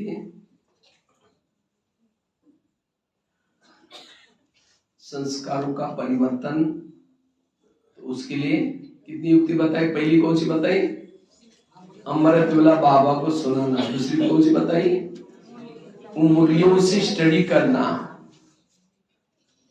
और वही मुरलियां पढ़ना जो हमारा संस्कार है। उसी बाबा के काम के ऊपर स्पेशल मुरलियां है, क्रोध के ऊपर स्पेशल मुरलियां है, हर विकारों के लिए अलग अलग कितनी सारी मुरलियां चली। तो हमें अव्यक्त वाणियों की कीमत कोई ज्यादा नहीं है, 10 से 15 रुपए मुश्किल, लेकिन ये अमृत है, एकदम पावरफुल है। तो इसी को हमें क्या करना है? सवेरे एक पढ़ो, शाम को एक पढ़ो और उसके नॉलेजफुल बनो। और तीसरे को आगे भी कौन सी बताई युक्ति? निमित्त आत्माओं को भी बता सकते हैं। चौथी कौन सी बताई? उसका संस्कार का भोजन नहीं दो, जिसे वो संस्कार जागृत होते हैं, जो देखने से, जो सुनने से, उसके ऊपर वैराग निर्माण करो। पांचवी कौन सी बताई? बिजी रहो। छठी कौन सी बताई? आत्म अभिमानी की तपस्या। सातवीं कौन सी बताई? श्रीमत की भीषण प्रतिज्ञा। आठवीं युक्ति है उस संस्कार को परिवर्तन करना है, मर्ज रखना है, उसके लिए ज्वाला स्वरूप योग। ये सबसे इंपॉर्टेंट युक्ति है, ज्वाला स्वरूप योग। मुझे लगता है एक कोई साल बाबा ने दिया था, ज्वाला स्वरूप योग के द्वारा संस्कार परिवर्तन। और बाबा ने उस मुरली में कहा था अगर संस्कार नहीं बदलेंगे तो बाबा मिलन मनाने के लिए नहीं आएंगे। ये भी बोला था उस मुरली में, आप कभी पढ़ना हो मुरली। 2007 तो वो मुरली चली जो संस्कार परिवर्तन के लिए ज्वाला स्वरूप तपस्या। क्योंकि ज्वाला स्वरूप तपस्या करने से ही बाबा ने कहा था कि बाप दिल पसंद सभा को मिलना चाहता है। और दिल पसंद सभा मतलब संस्कार परिवर्तन। बाबा ने कहा कि अगर आप आएंगे भी तो बाबा मिलन मनाने के लिए उसमें नहीं आएंगे। और कुछ ग्रुप ऐसे हो गए, बाबा वहां वो पहुंचते थे, बाबा कहीं और आता था, ऐसे भी हुआ था बीच में। तो बाबा ने उस मुरली के बाद काफी सारे चेंजेस हो गए। तो बाबा ने लास्ट का साल दिया था पुरुषार्थ के लिए, ज्वाला स्वरूप तपस्या करो। क्योंकि ज्वाला स्वरूप तपस्या करने से जैसे कहा ना, हमें योग से सुख मिलता है। और जब ये सुख मिलता है, संस्कार का सुख फीका लगता है। जिसे शास्त्रों में एक घटना दिखाते हैं, कौरव ये असुर भी खड़े थे विष्णु जी के पास। उस समय देवता ही जाकर के कहते हैं, विष्णु जी आप इन देवताओं को, इन असुरों को यहाँ खड़े आने क्यों देते? देवताओं ने विष्णु जी को बोला। तो उस समय असुर कहते हैं, विष्णु जी देखो, इन देवताओं को हमारी जब जरूरत पड़ी तब हमारे से दोस्ती करते रहे और अभी हमको भगाते। उस समय विष्णु जी को सिर झुकाना पड़ा। ये संगम का यादगार है। हमने क्या क्या जब जरूरत पड़ी थी तब विकारों को क्या क्या सहयोगी बनाया, काम के वश होकर के। उस समय बाबा को पूछा भी नहीं, बाबा इन विकारों के साथ दोस्ती करे। और अब बाबा को कहते हैं, बाबा इन विकारों को भगाओ ना। तो बाबा क्या कहता है, तुमको ही भगाना है पुरुषार्थ करके। इसलिए हमें पुरुषार्थ। और ये विकार भी क्यों आते हैं? जब हमें सुख मिलता नहीं कहीं से। इसीलिए योग से सुख लो तो ऑटोमेटिकली क्या हो जाएंगे ये संस्कार। इसीलिए ज्वाला स्वरूप योग करना है। जैसे भुना हुआ बीज कभी उगता नहीं है, इसी तरह ज्वाला स्वरूप तपस्या करने से हमारे आत्मा के अंदर जो विकारों के अंश है वो भस्म हो जाते और वो दोबारा वो संस्कार नहीं आते। इसीलिए हमें ज्वाला स्वरूप तपस्या करने की जरूरत है। जैसे चुंबक के सामने पहले जो कैसेट रहता था ना, कैसेट की रील चुंबक के सामने जब घुमाते तो क्या होते हैं, वो गाना भरा हुआ सब मिट जाता था, दोबारा उसमें भर सकते थे। इसी तरह जितना बाबा को ना चुंबक है, तो बाबा के सामने हम जितना भी बैठेंगे आत्मिक हमारे अंदर जो विकारों का विकर्मों का जो भी कुछ रिकॉर्डिंग हुआ है सब क्या हो जाएगा, मिट जाएगा। इसीलिए बाबा का तो तुम आकर के टाइम निकाल कर क्या हो ऊपर। इतना दिन क्या हुआ, बाबा कहता है मैंने क्या किया, अपना रूप बदल करके शिव बाबा ने क्या किया, हमारा मिलन मनाने के लिए, मेरा तुम्हारे से इतना प्यार था, मैं अपना रूप बदल करके क्या किया, मैं हूं निराकारी, लेकिन तुम लोगों से इतना प्यार था तो इसलिए मैंने रूप बदला अपना, और साकार में आकर के तुम्हारे लैंग्वेज में, तुम्हारे शब्दों में, तुम्हारे उदाहरण से सब कुछ सृष्टि का आदि मध्य अंत का ज्ञान दिया, समय का ज्ञान दिया। अब इतना मैंने ज्ञान दिया, इतना कितना सालों से, अब मेरा तुम्हारे से प्यार है, तुम भी अब मेरे पास आओ। मैं कब तक आऊं भैया, अब तुम मेरे पास आओ। तो बाबा ने उस मुरली में कहा था कि कई बच्चे आना भी चाहते हैं, परम धाम बैठना भी चाहते हैं, लेकिन बैठते नहीं ज्यादा समय। क्यों? वो अपना रूप ही नहीं बदलते, सीधा ही आकर के बैठना चाहते हैं। तो जैसा वो निराकार है, तो हमें भी क्या करना पड़ेगा, निराकार होकर के जाकर के बैठना पड़ेगा। इसीलिए बाबा कहते हैं वहां आकर के बैठो, ज्वाला स्वरूप। जैसे ज्वाला आग कब भड़कती है, जैसे लकड़ियां चूल्हे में पड़े, अब आग बुझी है, उसको दोबारा भड़काना है तो क्या करना है, लकड़ियों को हिलाते रहो। लकड़ियों को हिलाने से क्या होता है, फिर दोबारा आग। इसी तरह हमारे बुद्धि में बाबा ने कितनी ज्ञान की लकड़ियां डाली है, उसको हिलाओ, उसका चिंतन मंथन करो, तब जाकर के अंदर योग की अग्नि निर्माण होगी। यह ज्वाला स्वरूप बनने का। कई कहते मेरा ज्वाला स्वरूप योग होता ही नहीं, इसका मतलब लकड़ियों को आप हिलाते नहीं है, उसका चिंतन मंथन करो, मुझे कौन मिला है, मैं किसके सम्मुख बैठी हूं, स्वयं परमात्मा के सामने हम बैठे हैं, वो मुझे ये कर रहा है, तब जाकर के आपके अंदर की वो ज्वाला निर्माण होगी। पवित्रता की धारणा से ही ज्वाला स्वरूप स्थिति होगी। जैसे घी डालते आग के ऊपर तो क्या होते, आग धधक जाती है। इसलिए पवित्रता से ज्वाला, जितना लगन में मगन प्राप्तियों को याद करेंगे, उपकारों को याद करेंगे, ज्वाला स्वरूप स्थिति बनेगी। कुछ उपकार है बाबा के हमारे पर, अगर एक उपकार को भी याद करो, आंखों से आंसू आएंगे। कोई व्यक्ति गटर में गिरा है, लोग थूक के जा रहे हैं, नाक पकड़ करके जा रहे हैं, सड़ रहा है, गल रहा है, लेकिन कोई देख भी नहीं रहा है। लेकिन एक व्यक्ति ने देखा ये गटर में गिरा हुआ है, वो व्यक्ति उसके पास जाता है, गटर के अंदर उतर करके जाता है। उसने अच्छे कपड़े पहने, ये नहीं सोचता कि मेरे कपड़े खराब हो जाएंगे, वो सीधा जाता है और उसी गटर से उसको निकालता है। ये भी नहीं सोचता कि उसका गंदा मुझे मेरे साथ लगेगा, सीधा क्या किया, उसको निकाला और गले लगाया, उसको गले लगाया, गले लगा करके उसको क्या क्या उठा करके बाहर लेके आया, आपने एसी गाड़ी में रखा। उसने ये नहीं सोचा कि मेरी गाड़ी खराब हो जाएगी, और घर में ला करके खुद उसको नहला रहे, धुला रहे, मालिश पालिश कर रहे, दवाई पिला रहे। तो जो गटर में गिरा हुआ व्यक्ति कभी भूलेगा उसको? कहेगा मैं कभी नहीं भूल सकता हूं, मुझे जिए दान दिया। इसी तरह हम भी विकारों के गटर में गिरे थे। कब से? 63 जन्मों से गिरे थे। कितने मम्मी मिले, कितना पापा जी मिले, हमें किसी ने उठाया, उठाने की तो छोड़ो, और ये लात मार के गिराया, हमने शादी की तुमको भी करनी पड़ेगी, लोग हमको क्या बोलेंगे। लेकिन बाबा परम धाम से आया, आज कहां ब्रह्मांड और कहां ये श्यामनगर, और श्यामनगर की आपकी गली कहां। जब वहां से निकला था उसने ये सोचा था मैं उस गली में भी जरूर जाऊंगा, कैसे भी हालत में जाऊंगा। आपके पास बाबा आने के लिए आप कितना खर्चा किया होगा, कितने लोगों को पीछे समर्पित किया आपके लिए। वो पहले तो ब्रह्मा के तन में आया, यज्ञ रचा, कितना दादियों को समर्पित किया, आपके शहर में मेला, आपके पहले तो राज्य में यहाँ सेंटर खोला, उसके बाद मेला लगाया, और कितना मेहनत करके आपके पास पहुंचे। ये प्यार था उसका, भगवान का मेरे लिए प्यार है। तो जब योग में बैठे ऐसी बातों को याद करो और याद रखना, इस ब्रह्मा कुमारी में जो आता है उनका नाम जब तक सूरज चांद रहेगा उनका नाम अमर रहेगा। अभी भी हनुमान, गणेश, ये कौन है जिन्होंने 5000 साल पहले परमात्मा के कार्य में मददगार बने थे, आज उनका नाम अभी भी आया है मंदिर में। तो ये कौन थे? हम लोग तो थे। तो अभी तक जब तक सूरज चांद है उनका नाम अमर है।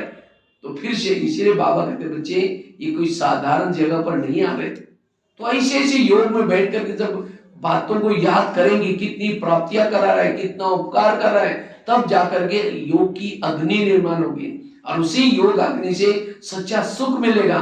जब ये सुख मिलता है इस विकार संस्कार फीका लगेंगे। जब योग से सुख नहीं मिलता, क्योंकि आत्मा को सुख चाहिए, चाहे विकार से लो चाहे फिर योग से लो। इसीलिए योग से सुख लेगा उसको संस्कार फीके लगेंगे। इसलिए हमें ज्वाला स्वरूप स्थिति में रहने का पुरुषार्थ करना है। इसीलिए रोज की मुरली में बाबा कहते बच्चे योग लगाओ, लेकिन हम इतना ध्यान देते ही नहीं। तो ये कितनी युक्ति बताई? 8। और लास्ट 9वीं युक्ति है, अगर हमें संस्कार को परिवर्तन करना है उसके लिए जो स्थिति अच्छी लगती है उसको डेवलप करो। हर एक ब्राह्मण को कोई ना कोई एक स्थिति अच्छी लगती है। कल अब पहले भी आप ब्राह्मण बने थे या नहीं? वे पहली बार बने। तो 5000 साल पहले आपने क्या किया था? उस समय भी विजय प्राप्त किया था। तो 5000 साल पहले क्या किया था? जो विजय बने उसी को करो। आप कहेंगे भाई जी हमको कैसा पता चलेगा क्या किया था? इस कल्प में आपको जो स्थिति अच्छी लगती है उसी स्थिति के रास्ते से 5000 साल पहले भी गए थे। तो उसी एक स्थिति को डेवलप करो। हम क्या करते हैं? 17 कुएं खोदते, शांत स्वरूप का, आनंद स्वरूप का, शक्ति स्वरूप का।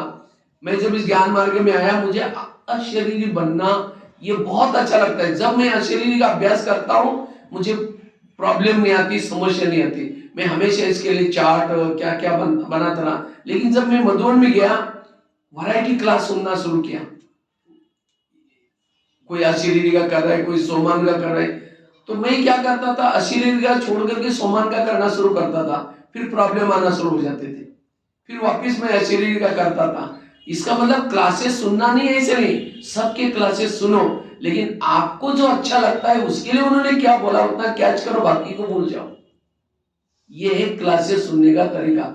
जैसे डॉक्टर होते हैं, आई स्पेशलिस्ट, हार्ट स्पेशलिस्ट, अलग अलग स्पेशलिस्ट, कान का स्पेशलिस्ट। इसी तरह कोई ना कोई एक स्थिति के स्पेशलिस्ट बन जाओ आप, और उससे जब आपको सुख मिलेगा तब वो संस्कार बदल जाएगा। वो संस्कार आपके अंदर तब आता है जो स्थिति आपको अच्छी लगती है उसके तरफ आप डोंट केयर करते, तब वो संस्कार वार करता है।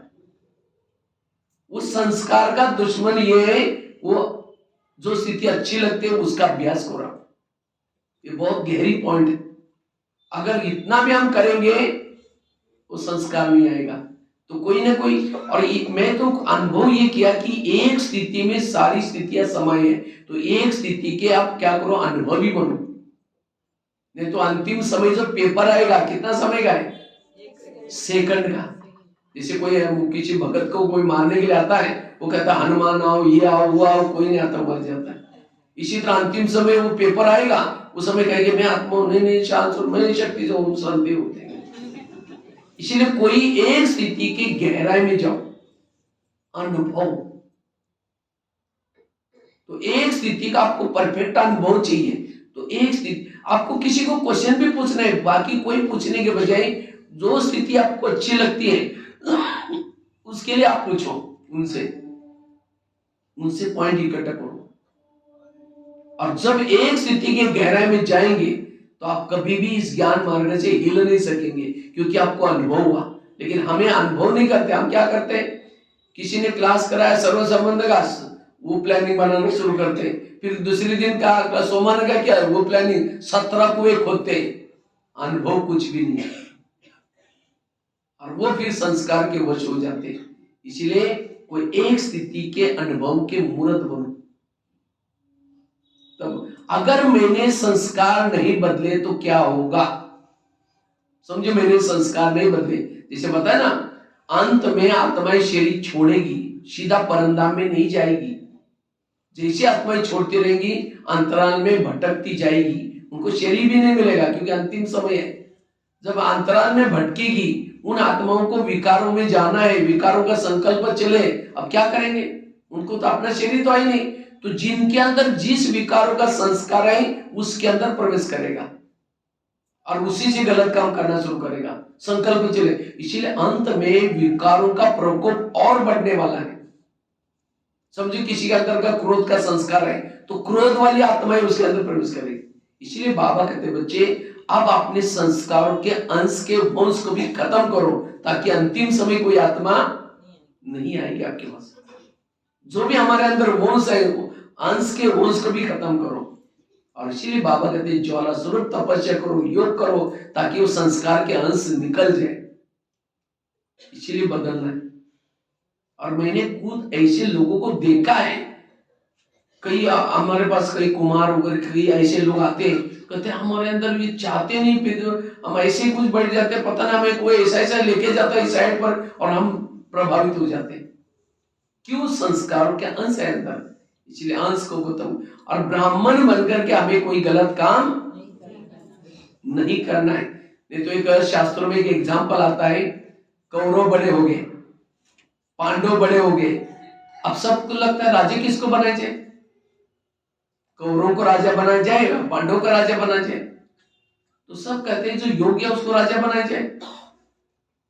तो योग्य कौन है? दोनों में से एक सभा बिठाई, और सभा में क्या हुआ, अचानक 4 लोगों को पकड़ के लाया, चारों के भी गले बांधे थे काले कपड़े से, सभा में लाया और सबसे पहले प्रश्न पूछा दुर्योधन को, दुर्योधन बेटा अगर तुम राजकुमार बनोगे तो तुम क्या निर्णय करोगे? इन 4 लोगों ने एक व्यक्ति का मर्डर किया।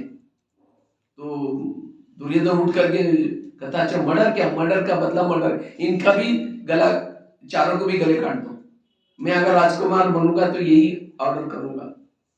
अच्छा कहा ठीक है। यही प्रश्न किसको पूछे? युधिष्ठिर को पूछा। कहा युधिष्ठिर अगर तुम राजकुमार बनोगे, तुम्हारे सामने ऐसी केस आएगी, तुम क्या करोगे? तो युधिष्ठिर गंभीर हो गया, कहता है इनकी मैं जाति कुल पूछना चाहता हूं।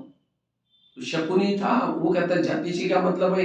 मेरे भांजे ने जो बोला वो, क्योंकि वो हमेशा भांजे गए, तो सभी कहते हैं मतलब तब मतलब है तब तो पूछा है। तो कहा कि एक है एक शूद्र इसमें, दूसरा है वैश्य, तीसरा है क्षत्रिय और चौथा है ब्राह्मण। तो युधिष्ठिर और गंभीर हो गया, कहते इसमें जो शूद्र है उसको 2 साल की सजा दी जाए, क्योंकि उसने मर्डर करने में शामिल था। इसमें जो वैश्य है उसको 4 साल की सजा दी जाए, और इसमें जो क्षत्रिय है उसको 6 साल की सजा दी जाए, वो भी शामिल था। और इसमें जो ब्राह्मण है उसको 8 साल।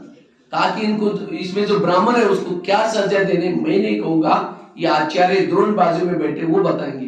ब्राह्मण है, ज्ञानी है, तो भी गलत काम किया। तो ये जो शास्त्रों में जो छोटी छोटी बातें संगम युग की यादगार है।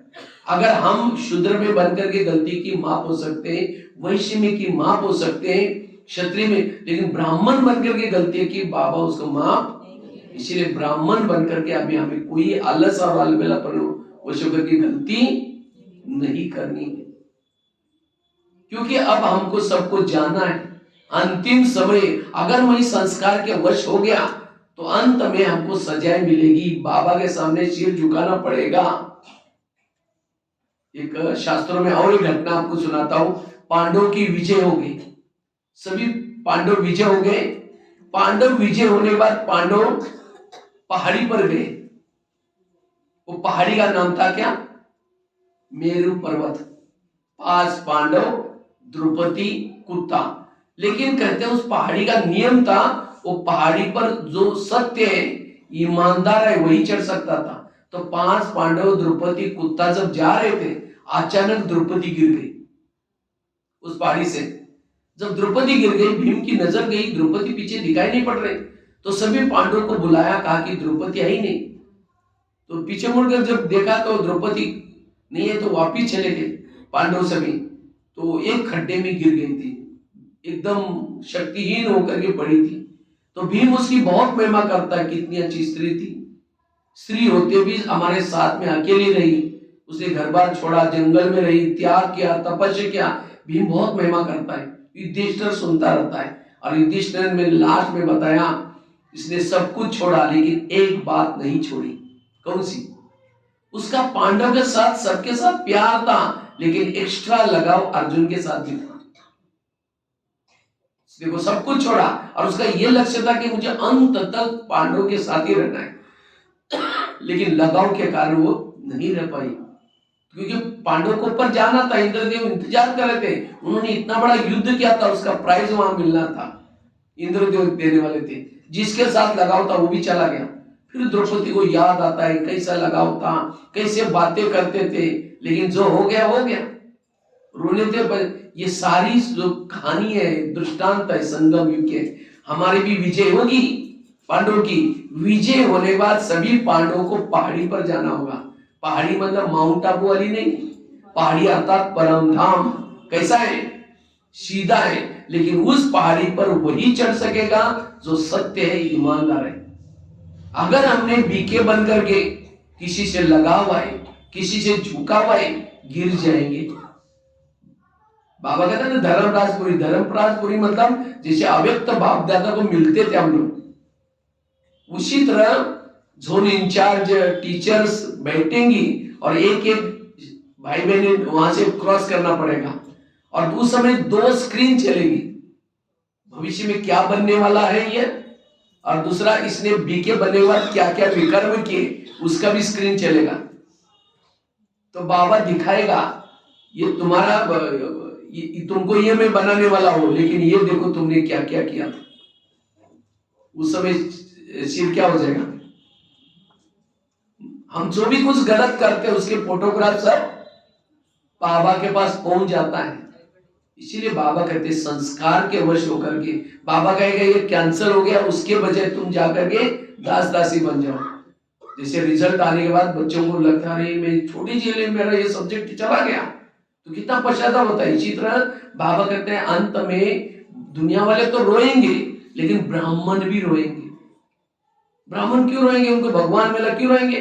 क्योंकि उन्होंने जो करना था वो नहीं किया, साधारण समझ करके इतना बड़ा पद कैंसर हो गया। इसीलिए बाबा कहते हैं अटेंशन प्लीज, संस्कार को बदलो, संस्कार के वश नहीं हो जाओ, नहीं तो रिजल्ट क्या हो जाएगा, कम लगेगा। इसीलिए अभी हमें क्या करना है, अपने संस्कार को बदलना है, अटेंशन देना है, तपस्या करनी है, और उसके लिए जो 8-9 युक्तियां बताए उसको अपनाना है।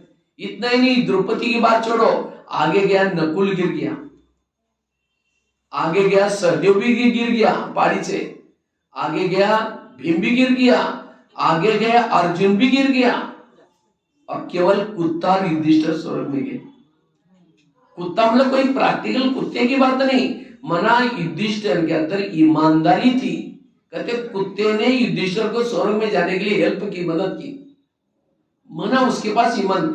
युधिष्ठिर के अंदर जितना पांडवों के साथ प्यार था उतना ही कौरवों के साथ भी प्यार था। भले वो तो उसको कुछ भी करते थे, लेकिन उसका प्यार कम नहीं हुआ। एक बार दुर्योधन जो बंदी बनाया था, उस समय भीम को और अर्जुन को बुलाया, कहा कि दुर्योधन को जाकर के छुड़ा के लेके आओ। कहते भैया उन्होंने लक्ष्य, तुमको जाना है या मैं जा रहा हूं, वो अपने घर की बातें हैं, घर की बातें उन्होंने हमको ये किया, लेकिन देखो उनका प्यार कम, युद्ध में स्थिर, ये युधिष्ठिर। इसी तरह हमें भी विघ्नों में कुछ एकदम स्थिर जो रहता है, ये है युधिष्ठिर।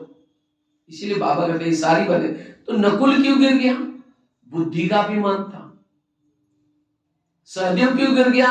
सहयोग करने का अभिमान था। कईयों को क्या होता है, मैंने ये सेंटर पर दिया तब जाकर सेंटर चला, मैंने ये किया, ये सहयोग क्या, उसका भी क्या है, अभिमान है, तो भी फेल।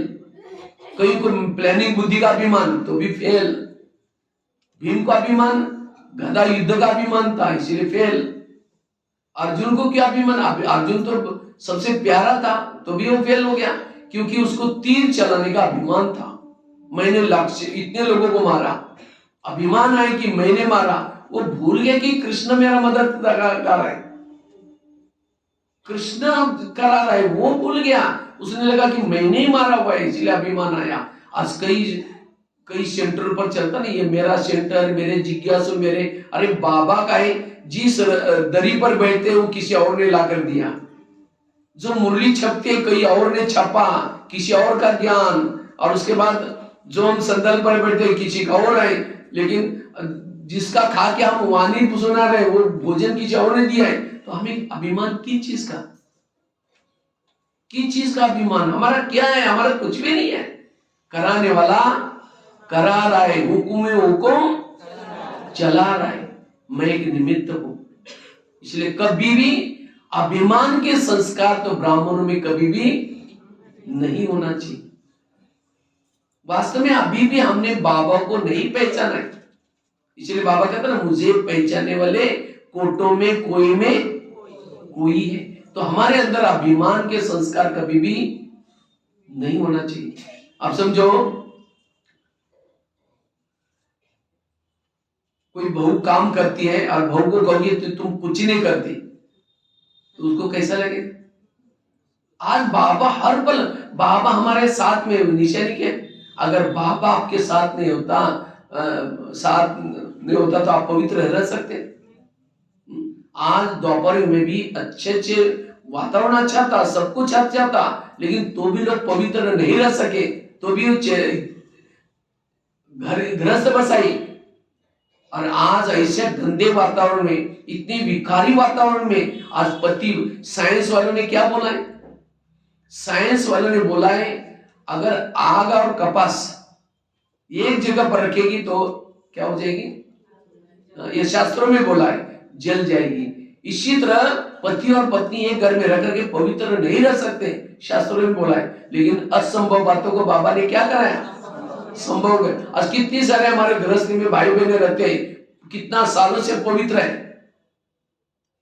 इतना ही नहीं, साइंस वालों ने क्या बोला है? अगर कोई ब्रह्मचारी रहेगा, 1-2 महीना भी रहेगा, वो ब्रह्मचारी की ऊर्जा दिमाग में घुसेगी और दिमाग में वो पागल बन जाएगा, इतनी ऊर्जा उसकी होती है। लेकिन आज तो मैं तो सोचता हूं, जो रोज विकारों में जाते हैं वही पागल बनते जा रहे हैं। आज 4-4, 5-5 साल वाली बच्ची के ऊपर रेप केस करते जा रहे हैं। इसीलिए बाबा ने सारी शास्त्रों को भी उल्टा कर दिया, साइंस को भी फेल कर दिया। क्यों? बाबा हमारे साथ में। इसीलिए बाबा कहते हैं कभी भी मैं ही करता हूं नहीं, बाबा कराता है, बाबा ने कराया। हर पल मुझे बाबा बाबा बोलना है, मैं कभी भी नहीं। इसलिए अभिमान से मुक्त। जैसे और शास्त्रों में घटना सुनाते हैं, जब कौरव पांडव का युद्ध होने वाला था, कौरव पांडव का, तो भीम का पोत्र एक था जिसका नाम था बार्बरिक। तो बार्बरिक को ये सब पता चला कि कौरव पांडव का युद्ध होने वाला है, तो सोचता है कि मैं भी क्या करूंगा, उसमें शामिल हो जाऊंगा। लेकिन उसको एक देवी की शक्ति थी, मतलब वरदान था, अगर कमजोर पक्ष के साथ लड़ेगा तब उसकी विजय होगी। कमजोर पक्ष कौन था? कौरव। तो उसके साथ लड़ूंगा तो क्या हो जाएगा? उसको कोई हारा नहीं सकता था, उसको देवी का यह था। तो जाने लगा, युद्ध में जाने लगा। जब युद्ध में जा रहा था तो कृष्ण को पता चला, अरे वो बार्बरिक आने वाला है, और वो तो कृष्ण पांडव के तरफ और उसके तरफ, ना वो जीतेंगे ना वो हारेंगे। तो क्या करता है एक कृष्ण, क्या करता है, एक साधारण रूप धारण करके, एक ब्राह्मण का वेश धारण करके क्या करता है, उसके रास्ते में आता है इसके बार्बरिक के, और बार्बरिक को कहता है, बार्बरिक हे राजन, तुम युद्ध करने के लिए जा रहे, इस ब्राह्मण को कुछ दान पुण्य करके देके जाओ ताकि आपकी विजय हो जाएगी। तो कहता है, हे ब्राह्मण तुमको क्या चाहिए? तो सोचता है साधारण ब्राह्मण कोई बैठा है, गाय मांगेगा, जमीन मांगेगा। तो उस समय कृष्ण जो रूप ये क्या था बदला था, ब्राह्मण के रूप में बोलता है, मैं जो मांगूंगी वो देंगे? कहता है, जो चाहिए दूंगा, मेरा वचन है। कहता है, मुझे आपका शीर चाहिए। जब शीर मांगा तो उसको तो कनक गई। वो सोचता है ये तो ब्राह्मण तो ही नहीं, कोई और है। वचन तो दिया है, वचन का तो पक्का था। कहा कि लेकिन मैंने वचन का तो पक्का हूं, लेकिन आप कौन है? तो कृष्ण अपना ओरिजिनल रूप कहता, आपने मेरे साथ ऐसा, मैंने वचन दिया, लेकिन कहता है मेरी एक ये शर्त है, मुझे वो युद्ध देखना है, मेरी एक इच्छा है। तो कृष्ण कहता ठीक है, तो अपना सिर निकाल करके दिया, और कृष्ण ने क्या किया, जहां युद्ध चल रहा था वहां उसको टांग करके रख दिया। वो सारा युद्ध साक्षी होकर के देख रहा था, और लास्ट में जो युद्ध पूरा हुआ उसके बाद पांडव आपस में लड़ने लगे उसी पेड़ के पास। भीम कहता है खुशी के मारे में मेरे गदा के कारण विजय हो गए। अर्जुन कहता है तुम्हारे गदा तो कुछ नहीं, मेरे तीर, मेरे गदा मेरी तीर। वो सिर जोर से हंसता है, कहता है ना तुम्हारी गदा थी, ना तुम्हारे तीर थे, मैं पूरा युद्ध देखा। एक चक्र चलता था गले काटता था, चक्र चलता था गले काटता था। भले तुम्हारा तीर भी चलता था, तीर के सामने चक्र रहता था, गदा चलती थी उसके सामने भी चक्र रहता था। तब भीम को गुस्साया, उसने उसके ऊपर गदा मारे उछल। ये वास्तव में संदर्भ की यादगार है। आज जो भी हम कुछ कर रहे हैं ये बाबा करवा रहे हैं, हम कुछ भी नहीं करवा रहे। अगर बाबा ना होता तो किसी को जाकर के बताओ, गीता का भगवान कृष्ण ने सिवाय लोग पिटाई करके बेच देंगे, और सारे शास्त्रों को उल्टा करके बता रहे हैं। हमारा पूरा ज्ञान शास्त्र और ग्रंथों की बिल्कुल, लेकिन ये कौन सी ताकत से काम कर रहे? ये बाबा करवा रहे हैं। इसलिए बाबा है, इसलिए हम विजय है। ये बाबा के जिज्ञासा है, बाबा का सेंटर है, बाबा का ही है। नहीं तो आज हम आपस में लड़ रहे हैं, ये मेरे जोन है, मेरा सेंटर है, मेरा ये। इसलिए बाबा कहते बच्चे हमारा कुछ भी नहीं है। तो ये अभिमान के कारण कभी संस्कार हमारे क्या होते हैं, अभिमान का संस्कार बाकी सारे संस्कारों को भी क्या करता है। इसीलिए बाबा ने लास्ट में कहा बच्चे निराकारी बनो, निर्विकारी बनो और निरहंकारी बनो। इसीलिए हमें चेक करना ही कहीं मेरे अंदर अभिमान तो छिपा तो नहीं, अभिमान का संस्कार तो नहीं है। इसीलिए कहते हैं विद्या विनयेन शोभते। और अभिमान क्यों आता है? जैसे टेबल के 4 पांव होते हैं, अगर एक ही पांव होगा तो टेबल रहेगा। इसी तरह जैसे आजकल स्कूल कॉलेज में बच्चों को क्या करते हैं, केवल IQ मतलब होशियार बनाया जाता है, केवल होशियार बनाते हैं। माँ कहते तुम पढ़, टीचर कहते तुम पढ़, केवल IQ। और जिसकी IQ ज्यादा है उसके अंदर ईगो डेवलप होता है, अभिमान होता है। इसीलिए केवल IQ नहीं, IQ के साथ EQ इमोशनल भावनात्मक बनाना, MQ मॉरल नैतिकता सिखाना, SQ स्पिरिचुअल आध्यात्मिकता सिखाना। और इसीलिए आज के लोगों में, बड़े बड़े लोगों में ईगो क्यों है? क्योंकि केवल होशियार है, और इसीलिए आज अभिमान है। रावण बहुत होशियार था, लेकिन रावण के अंदर अभिमान था। इसी तरह इस ब्रह्मा कुमारी में भी 4 सब्जेक्ट है, ज्ञान, योग, धारणा और इसमें से केवल एक ही करता है, सेवाएं पीछे करता है ज्यादा। क्या आएगा उसको? अभिमान है कि मैं सबसे ज्यादा सेवा करता हूं, तो भी मुझे पूछते नहीं, तो भी मुझे ये नहीं। इसलिए चारों सब्जेक्ट के बैलेंस में चलो, सेवा भी करो, योग भी करो, धारणा भी करो, ज्ञान भी, तब उसको कभी भी अभिमान नहीं आएगा, वो निरहंकारी बनेगा। और तब वो बाबा की, नहीं तो कहीं सेवा तो करते बहुत है, लेकिन क्या होता है, अभिमान नहीं, और इसीलिए फिर उनके चेहरे में इतनी खुशी नहीं है। अब रोज आप क्लास में पहले आकर के बैठेंगे और केवल योगी करते रहेंगे, तो भी आपको क्या लगेगा, मैं सबसे ज्यादा पहले आता हूं, मैं ज्यादा योग करता हूं, वो भी क्या हो जाएगा फिर। इसीलिए चारों सब्जेक्ट का हमारा बैलेंस, तब जाकर के निरहंकारी स्थिति आएगी। इसीलिए निरहंकारी बनना जरूरी, इसीलिए संस्कारों को परिवर्तन करना है। और जब संस्कारों का परिवर्तन करेंगे तब विजय बन जाएंगे।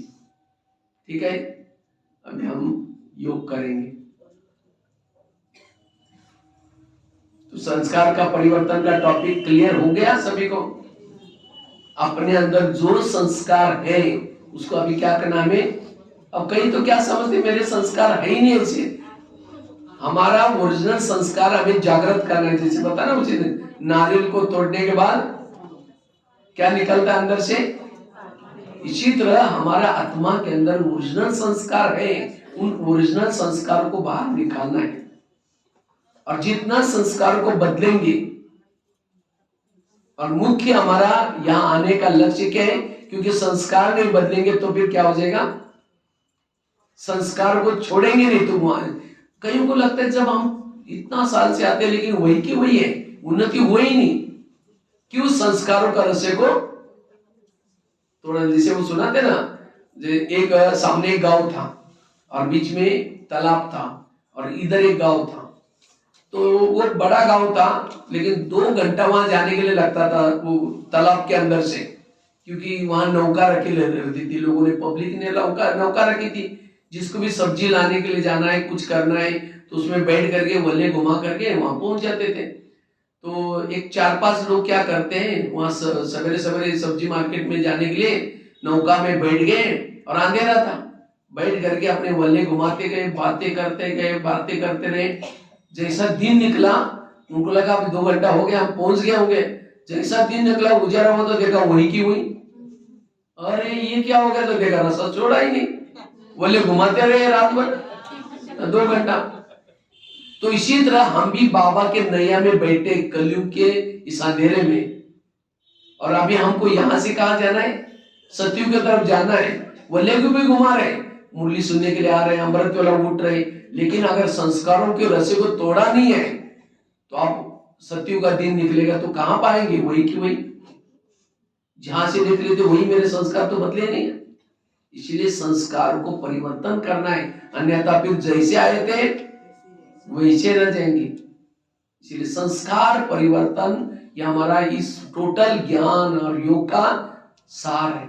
अगर संस्कार नहीं बदलेंगे तो पद ऊंचा नहीं मिलेगा, संस्कार नहीं बदलेंगे तो हमें खुशी भी नहीं होगी, क्योंकि हारा हुआ कभी खुश नहीं रह सकता, और हारा हुआ जाएगा भी सतयुग में, इसमें कहा स्वर्ग में, लेकिन कहा त्रेता युग में जाएगा, तब तक ऊपर बैठा रहेगा, उसके 8 जन्म कम हो जाते हैं।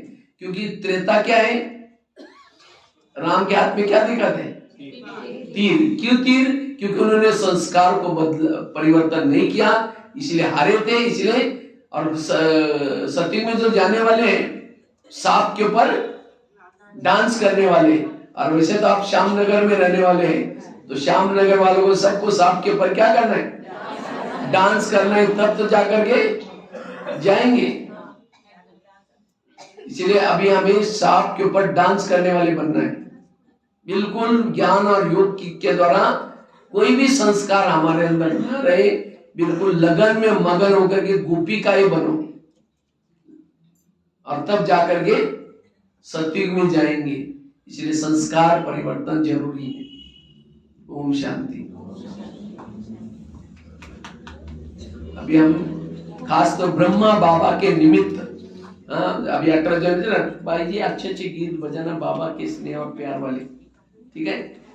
बाबा को इतना अच्छा माँ के रूप में, क्योंकि ब्रह्मा हमारी कौन है, माँ है। अगर ब्रह्मा माँ ना होती तो हमारा जन्म नहीं होता। भले ब्रह्मा माँ हमें दिखती नहीं, लेकिन हमको क्या करते हैं, फिर भी पालना करती है। कई बार ब्रह्मा माँ क्या करती है, ब्रह्मा माँ जैसे अगर बाप डांटता भी है लेकिन माँ कभी भी डांटती नहीं है। माँ क्या करती है, एक दिन बाबा ने बहुत अच्छा एक मुरली में रो किया था। बाबा कहता है मुझे बच्चों के प्रति इतना प्यार आता है। एक दिन बाबा ने क्या किया, परम धाम का दरवाजा टक कर दिया, क्योंकि बाबा तो परम धाम में नहीं बैठा ना, अभी तोते में बैठा है। तो शिव बाबा अंदर से बोलता है बताओ कौन है, कहता है मैं ब्रह्मा बाबा बोल रहा हूँ। कहा कि अच्छा बच्चे आ गए क्या, तो आए नहीं आप वही बैठो। तो बाबा कहता है बच्चे मैं ना नीचे कर रहा ना ऊपर कर रहा, बीच में अटक गया, इसीलिए आप लोग जल्दी तैयार हो जाओ, क्योंकि शिव बाबा तुम जब तक नहीं आएंगे वे दरवाजा भी नहीं खोलेगा, इसीलिए जल्दी तैयार हो जाओ। कभी कभी ब्रह्मा माँ बाबा को लगता है अभी जल्दी मेरे बच्चों को फटाफट, तो शिव बाबा को कभी कहता है बाबा पास कर दो ना सभी को, आप क्यों ये करके रखा है। तो इतना कभी बाबा के प्रति, बच्चों के प्रति बाबा को क्या आता है, प्यार आता है। और ब्रह्मा बाबा को जो मुरली सुनते थे उनको वो बच्चे ज्यादा प्यारे लगते थे, एक बार बाबा के पास एक पार्टी आई, तो वो भाई बहने फटाफट जल्दी तैयार होकर के क्या करते, ब्रह्मा बाबा को मिलने के लिए आए। जैसे मिलने के लिए आए तो ब्रह्मा बाबा ने पूछा, अच्छा आज की मुरली सुनी? कहते नहीं बाबा, आपसे मिलने थे। बाबा नहीं मिलेगा, पहले जाकर के मुरली सुनो उसके बाद आओ। बाबा ने कहा कि जिसका मुरली से प्यार उसका ही बाबा से प्यार, जिसका मुरली से प्यार नहीं उसका, जिसका मुरली से प्यार, ईश्वरीय नियमों से प्यार, धारणाओं से प्यार, उसका ही बाबा से प्यार है। योग मतलब हम क्या समझते, बैठना केवल। योग मतलब क्या, जिसका बाबा से प्यार है वो योग है। जिसका मुरली, कहीं कहते मेरा योग लगता ही नहीं, बिना योग लगते आप यहाँ सेंटर पर आते कैसे? किसकी मुरली सुनने के लिए आते, किसके सेंटर पर? कोई बहने से थोड़ी मिलने के लिए, आपका योग लग रहा है, लेकिन उसी को थोड़ा सा एकाग्र करके, इसीलिए बाबा को बहुत प्यार। तो अभी हम बाबा को बड़े लगन से और बाबा को माँ के रूप में अभी क्या करेंगे, याद करेंगे, क्योंकि अभी 9 शाम का समय है। चलो बिल्कुल।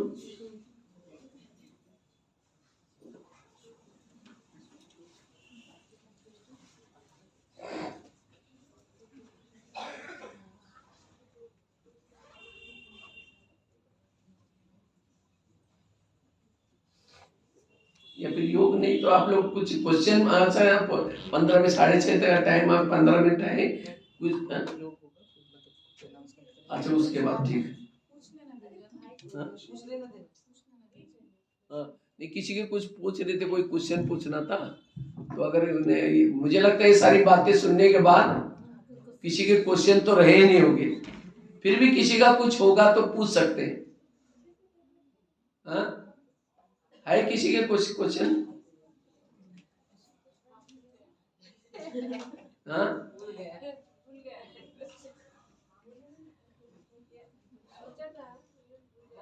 और देखो, आप अपने संस्कार से, आप अपनी स्थिति से दूसरे वालों को बदल सकते हैं। आप लोग ये नहीं करना कि वो आपका, वो अपना उसका प्रभाव आपके ऊपर पड़े, लेकिन आप अपने स्थिति से आप दुनिया को बदलने के लिए जा रहे हैं ना। तो एक व्यक्ति जो तंग करता है उसको बदल नहीं सकते, इसलिए आप अपने स्थिति के द्वारा व्यक्ति को बदलो, उसके संस्कार को बदलो, ये आप कर सकते हैं। लेकिन उसके लिए आपको क्या करना पड़ेगा? क्योंकि आजकल गृहस्थ में सबसे ज्यादा, में कई बार हमारे पास माताएं वगैरह आती है, पूछती रहते हैं मेरा पति ऐसा बहुत तंग करता है, मेरी सास ऐसी करते रहते हैं। हमने कहा आप दुनिया को बदल रहे, सास को तंग नहीं करते, तंग उसको बदल नहीं सकते। बदलना मतलब उसे बात नहीं करना, ऐसा नहीं। बदलना मतलब अपने सहन शक्ति से, शुभ भावना से उसको बदल सकते। और मैंने ऐसे प्रयोग किया हुआ है, वो शायद लास्ट में सुना हो आप लोगों को एक, वो आपको बहुत मदद आएगा। ये घटना मैं आपको सुना करके मैं फिर योग करेंगे हम लोग, 5 मिनट में पूरा करता हूँ। मैं जब दिल्ली में रहता था तो हम 30-40 जन लोग रहते थे। तो होता है हर एक के अंदर कुछ संस्कार के अच्छे भी होते हैं, कोई एक आधा है, तो सभी अलग अलग जगह से हम इकट्ठे हो गए, तो हर एक के अंदर अच्छाई भी होते हैं, कुछ ऐसे गलत संस्कार भी होते हैं, कोई संस्कार के वश भी होता है, चाहता नहीं लेकिन तो भी। तो हम 30-40 लोग रहते थे, तो मेरा किचन की सेवा थी, किचन में भोजन बनाते थे। तो मैं 9 बजे किचन में जाता था, मैंने नाश्ता सवेरे बनाता था, 9 बजे दोपहर का भोजन, और शाम का भोजन बनाने के लिए 4-4:30 बजे जाते थे। तो वहां फॉरेनर बहुत आते थे, इसलिए क्या किया था, लगभग 30-40 भाई बहनों को समर्पित किया था दादियों ने। तो जो 3 टाइम का भोजन खिलाने वाली अलग अलग बहनें थी, एक भोजन खिलाती थी 9 बजे, सवेरे का नाश्ता वाला भोजन खिलाती थी, और एक खिलाती थी दोपहर का भोजन, और एक खिलाती थी रात का भोजन। तो जो दोपहर का भोजन खिलाती थी, तो उस बहन के अंदर थोड़ा गुस्से का, थोड़ा आवेश का संस्कार था। बाकी और भी बहुत सारी विशेषता थी, बहुत भोली थी, बहुत ही, लेकिन कभी कभी वो गुस्से का संस्कार करती थी। तो मैं क्या करता था, किचन में 9 बजे चला जाता था, 9 बजे से लेकर के 12 बजे तक क्या करता था, खाना बना करके उसके बाद कुकर का सीटी निकाल करके ढक्कन को उल्टा करके रखता था, थल्ला वगैरह साफ करके रोटी हट के सब जमा कर रखता था। वो 12 बजे ऊपर से दही का पतीला लाती थी, रखती थी। कहते कुकर के ऊपर ढक्कन क्यों रखा? वो लेकर के जोर से जूठे बर्तन में डाल देती थी। कहते उसके लिए प्लेट ढका करो। तो दूसरी दिन मैं क्या करता था, प्लेट ढकता था और ढक्कन को जूठे में छोड़ता था। वो प्लेट रख के फेंकती थी, ढक्कन क्यों रखा? उसके लिए प्लेट रखो। अब जिस दिन प्लेट रखी, प्लेट क्यों रखी? जिस दिन ढक्कन रखा, ढक्कन क्यों रखा? मतलब बोलने वाले को कोई ना कोई बहाना चाहिए। तो मैं कभी कभी थोड़ा सा संकल्प चलना शुरू हो जाते थे, ये ऐसा क्यों होता है? तो जब कभी कभी बोलते थे मिर्ची का टोकरा वगैरह रखने के लिए ऊपर थल्ला बना रहता था, तो कहते मिर्ची का टोकरा ऊपर रखा करो, उसको नीचे नहीं रखना। तो मैं ऊपर रखता था। दूसरे दिन पूछती थी मिर्ची का है, मैंने कहा ऊपर। कहते आपको हिंदी नहीं आती? ऊपर पता नहीं चलता, नीचे रखा करो। अब जिस दिन नीचे रखते थे, ये घमासान क्यों रखा है, उसको ऊपर रखा करो। फिर वहां सवेरे वो फ्री रहती थी, तो सवेरे वहां जमादारनी आती थी। बहुत बड़ा ये था, भवन बना था, इसीलिए बहुत सारे बाथरूम्स थे। तो बाथरूम सफाई करने के लिए जमादारनी आती थी। तो जमादारनी क्या करती थी, वो सफाई करने के लिए वो बहन जाती थी, बाथरूम खोल करके बी पाउडर डाल करके सफाई करके लेती थी। तो उसको जमादारनी को बची हुई रोटी प्लस 2 ताजी रोटी देनी पड़ती थी, नियम था। तो कहती थी ताजी को एक कागज में रखो और बासी को दूसरे कागज में रखो। अब जिस दिन में अलग में रखते थे, कहते 2 बंडल खींच ले। मैंने कहा एक ताजी है एक बासी। कहते नहीं एक में रखा करो। अब एक में रखा, कहते मैं दूसरे दिन कहती थी ताजी का है, हमने कहा अंदर बासी का है। कहते आपको, तो इससे क्या हो गया, मैं जब 9 बजे किचन में जाता था, 9 बजे किचन में जाता था, मेरा योग बाबा से लगने के बजाय मैं अंदर से डर लगता था अब ये आएगी और क्या क्या बोलेगी। वो संकल्प चलते थे, इसीलिए योग नहीं लगता था, डर लगता था। और उसी डर के कारण आज मुरली में क्या बोला वो भी गया, वरदान स्लोगन एक शब्द भी याद नहीं रहता था, क्योंकि नेगेटिव चिंतन चलता था। फिर शाम के समय जब बाबा के कमरे में बैठता था, मैं आत्मा हूँ शांत स्वरूप, फिर वही किचन का रामायण महाभारत दिखाई पड़ता था, वही बातें याद आती थी। तो योग लगने के बजाय बार बार बुद्धि उधर ही जाती थी। फिर लगाता था, योग ठीक लगता ही नहीं था। कर्म योग ठीक नहीं, बैठक योग ठीक नहीं। फिर आपस में जब मिलते थे, कोई भाई बोलता था अरे बहन जोर जोर से तेरे को बोल रहे थे, तुम भी चुप क्यों रहते हो? मन आपस में परिचिंतन। और इसके कारण मेरा अमृत वाला जब सारा दिन ऐसा नेगेटिव चिंतन, अमृत वाला योग में बैठते हैं नींद आती थी। ये मतलब रियल बात आपको सुना रहा हूँ। तो कैसे डिस्टर्ब, और कभी कभी लगता था चलो यहाँ से चले जाते, कब तक रहना है ऐसा, एक दिन तो आई नहीं, मुझे क्या पता था कि आगे, लेकिन कब तक रहना है ऐसा कभी कभी विरत विचार चलते थे। तो एक दिन बाबा की मुरली चली। बाबा ने कहा कि बच्चे सहन शक्ति को क्या करो, नेगेटिव बात को क्या बना दो। एक स्लोगन था, सिंपल सा एक लाइन, वो स्लोगन मुझे बड़ा दिल में लगा। मैंने सोचा इसका अब प्रयोग करेंगे। तो तब से मैंने क्या किया, जब भी किचन में जाता था 2 मिनट बाबा को याद करता था, और मैं सोचता था कि किचन में जाऊंगा, बाबा उस भगत को भेजेगा, आज पता नहीं किस प्रकार के फूल लाएगा, आज अच्छी तरह बोला तो समझो गुलाब के फूल उसके नेगेटिव बात को क्या बनाना, ऐसा तैयार होकर जाता था। वो बोलना शुरू करती थी, मैं अंदर से कहता था शुक्रिया बाबा, बहुत अच्छी पूजा हो रही, धन्यवाद बाबा। बाबा बाबा वो क्या क्या बोलती थी मुझे सुनाई नहीं पड़ता था। वो चुप होने के बाद मैं धीरे से बोलता था ओम शांति। कहते इतना सारा कुछ बोला, कुछ फर्क नहीं पड़ा। कहते तुम तो पत्थर ही पत्थर है। तो इस तरह मैं अंदर से सोचता मेरी तो पूजा होगी तो मुझे तो शुक्र, लेकिन पूजा नहीं, मैं बोलता नहीं था कि मेरी अपनी पूजा की, तो और भी बिगड़ जाती, फिर मैं तेरी पूजा करूं।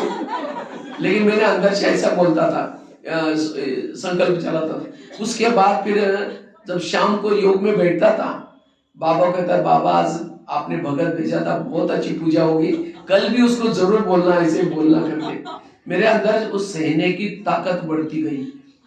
तो कर्म योग अच्छा होने लगा, बैठक अच्छा होने लगा, अमृत वाला अच्छा होने लगा। आपस में जब कोई बोलते थे अरे वो बहन जी, आपको पता नहीं वो बहन कितनी महान है, बहुत अच्छा, अरे तुमको बोल रहा था, झगड़ा कर रही थी, महान बोलता है, आपको पता नहीं वो बहुत, ऐसे ऐसे परिचिंतन की काट लेता था मैं कहता नहीं वो बहुत अच्छी है। तो पहले तो मैं मौन का बैच लगाया था जब ये, लेकिन भले मौन था वो का, लेकिन संकल्प जब थे, बाद में संकल्प चलना बंद हो गए। जब भी मैं किचन में जाता था बड़े खुशी से जाता था। तो इस तरह से काफी दिन बीत गए। तो उसने मेरे को बोल कर रखा था कि जमादारनी आई या ना आई, आपको रोटी बना करके अपना रखने का आपका काम है, नहीं तो मैं आपको कहाँ ढूंढूंगी। तो मैं अपना ड्यूटी करता था, बना कर रखता था, वो आई है नहीं हमको देखना है टाइम नहीं। तो एक दिन क्या हुआ, उसी पीरियड में जमादारनी 5-6 दिन आई नहीं थी और वो बंडल बना करके मैं रखता था। तो उसी दिन कुछ टीचर्स बहने गुलजार दादी से मिलने के लिए आए थे, और टीचर बहने, तो उनका भी नाश्ता बनाने था मुझे। तो उनका नाश्ता बना करके मैं भी अपना नाश्ता कर रहा था, वो बहने भी नाश्ता कर रहे थे। उसी दिन वो बहन को पता नहीं कैसा गुस्सा आ गया, वो बंडल जो पड़े थे 5-6 दिन के, मैं खाना खा रहा था, सीधा लाके थाली में डाल दिया। इतना सारा क्यों बनाया, और थाली नीचे गिर गई, और सभी इतने सारे बहनों के बीच में। तो मैंने नेगेटिव सोचने के बजाय तुरंत पॉजिटिव सोचा, आज का दिन बड़ा यादगार है। रोज तो फूलों से पूजा होती थी, आज तो बड़े गुलदस्ते से पूजा होगी। वो रोटी को क्या समझा, गुलदस्ता। तो मेरी थाली नीचे गिरी थी, उठा करके मैंने क्या क्या धुलाई करने के लिए चला गया। जब धुलाई करने के लिए गया, मैंने सोचा आज की डेट तो लिख करके रखूंगा। तो मेरे पास एक छोटा सा कागज पड़ा था, निकाला, लिख रहा था। इतने में बहन आई, तो देखा ये तो मुस्कुरा रहा है, इसके ऊपर कोई फर्क ही नहीं। वो कहते भैया क्या है, सॉरी मैंने वो जमादारनी नहीं है ना, उसका गुस्सा मैंने आपके ऊपर निकाला। मैंने कहा नहीं बहन आप तो बहुत अच्छे। अब मैंने उसको भी पॉजिटिव बनाया। हमने कहा आप थोड़ी गुस्सा करते, कोई ईविल आत्मा जिसके साथ मेरा कोई पिछले जन्म का हिसाब है, वो आपके अंदर प्रवेश करके गुस्सा करके चली जाते, उसमें दोष आपका कैसे है, आप तो बहुत अच्छे। वो कहते मैं तो ठीक हूँ ना, आप तो बाबा ने टीचर बनाए, आप थोड़ी खराब हो सकते हैं, बाबा की चॉइस है। वो कहते वो आत्मा मेरे भी क्यों आती। मैंने कहा आप आने देते इसलिए आती होगी। कहते जब भी आएगी मुझे याद दिलाना। हमने कहा ठीक है। वास्तव में करती थी वही गुस्सा, लेकिन मैंने पॉजिटिव लिया। तो जब भी गुस्सा करती थी मैंने कहा देखा वो आत्मा आ गई, अभी गुस्सा करे, नहीं हम आने नहीं देंगे, आपने गुस्सा कर। अब धीरे धीरे उसने गुस्से का संस्कार, भले टाइम लगा, 3 साल लगा। 3 साल से मैं प्रयोग कर रहा था। जब भी मैं पहले किचन में बैठता था, कुछ लिखने के लिए चेयर रखता था, लेकिन वो पहले बोलती थी चेयर नहीं रखना या ये नहीं होना, लेकिन मैं खड़े खड़े लिखता था। लेकिन जब ये प्रयोग करना शुरू किया पॉजिटिव का, तो मेरे को कहते भैया आज आपको चेयर ला करके दूं, आज आप क्या लिख रहे। पहले तो काली का रूप धारण करते थे, बाद में शीतला बन गई। और उसके बाद उस बहन की बदली दूसरे सेंटर पर हुई। तो मुझे एक बार उन्होंने बुलाया था, कहा कि आप कभी हमारे सेंटर पर आओ क्लास करने के लिए। तो मैं एक दिन फ्री था, थोड़ा चला गया। तो उसने एक साइड पर माता, एक साइड पर भाई बैठे थे, भाई खड़े थे, स्वागत किया फूल डाल करके। लास्ट में उस बहन ने मुझे बड़ा गुलदस्ता दिया। जब गुलदस्ते दिया मुझे जोर से हंसी आई। और मैं बोलते आप क्यों हंस रहे। मैंने कहा मुझे कोई पुरानी बात है याद है, मुझे उस समय रोटी का गुलदस्ता याद है। कहाँ हमने कहा रोटी से स्वागत हुआ था, आज यही क्या कर रहे। इतना ही नहीं, अब कहीं मैं सेंटर में जब जाता हूँ, मुझे कोई बहने गुलदस्ता देते, मुझे वो रोटी वाला गुलदस्ता जरूर जाता। तो ये आज ही गुलदस्ते मिल रहे, ये सम्मान मिल रहे, फूल मिल रहे, ऐसे नहीं मिल रहे। हमने उस सहन किया तब जाकर के किया है। इसलिए गृहस्थी में भी यही बातें आती है और कुछ नहीं है। तो इन बातों को जैसे हमने चेंज किया, उसी तरह आप भी क्या कर सकते हैं। अभी भी वो बहन आते हैं मधुबन में, टोली का डिब्बा लेके आएगी, कहेगी भैया मैं आपके लिए टोली लाया है, जिज्ञासा को मिलवाएंगी। कितनी भावना हो गई पॉजिटिव से। इसलिए कभी भी किसी से किनारा नहीं करो, किसी से डिस्टर्ब नहीं हो, उसको ही क्या करो, अपने विचारों से, अपने स्वभाव से, अपने वृत्ति से बदलो। तो दुनिया को बदल रहे क्या, सामने वाले व्यक्ति को क्यों नहीं बदल रहे। किनारा नहीं करना, लेकिन उसको बदलना। ये वास्तव में चुप रहना, ये हारना नहीं, ये सदा के लिए जीत है। लेकिन जो गुस्सा करता है, वो लगता है कि मैं जीत गया, वो सदा के लिए हार है, सदा के लिए उसकी हार है। इसलिए चुप रहना। अगर आप सच है तो भी अगर चुप रहते, वो कहेगा देखा आप झूठे इसलिए चुप रहे, ठीक है भाई आप ही जीत गए, हम हार गए। लेकिन बाबा के सामने जीत किसके, आपकी जीत है। इसीलिए हमें, लेकिन हमारा ईगो नहीं ये करने देता, ईगो अंदर से वो ये करने नहीं देता, इसलिए ईगो को मारो। ईगो होगा उसके अंदर गुस्सा आएगा।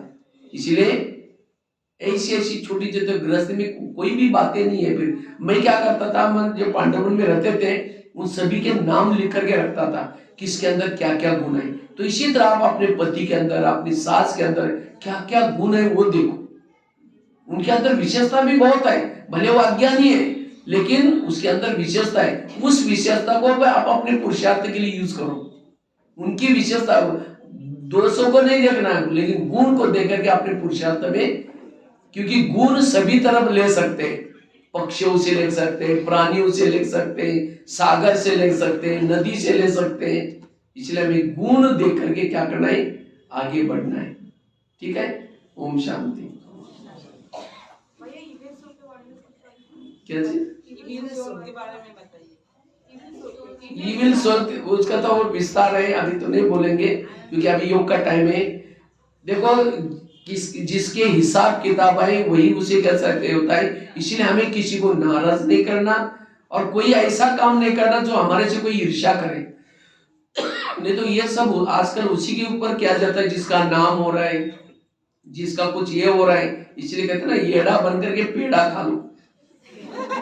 येड़ा बनो और पेड़ा खा लो। ज्यादा किसी के दिल में ज्यादा ये भी नहीं करो जो ईर्ष्या उत्पन्न हो जाए। अगर दादी जानकी जी कहती थी, अगर मेरे सेवा से किसी से ईर्ष्या है, वो सेवा का तुमको अभिमान है, इसीलिए लोग तुम्हारे सेवा से ईर्ष्या कर रहे हैं। इसलिए कभी भी हमें बाबा करवा रहे, ये समझो तो कोई आपसे सेवा से ईर्ष्या नहीं करेंगे। मैं तो क्या करता हूं, मेरे से कोई व्यक्ति को कुछ चाहिए, ले लो भाई, मेरी कुर्सी ले लो, मेरा सब कुछ ले लो, मुझे छोड़ो, मुझे ये करो, तो मैं दूसरी नया जगह बना लेता हूं। हम किसी से ये नहीं करते। इसलिए फिर इसलिए नहीं तो कई बार क्या होता है, ये ज्यादा आजकल प्रॉब्लम्स हो रहे हैं। और ये बाबा ने आजकल का भोजन का जो बताया ना, ये तो ये भी बहुत, और ये सब चीजें आजकल भोजन से, इन चीजों से बहुत आती है। इसलिए अटेंशन। ठीक है, ओम शांति।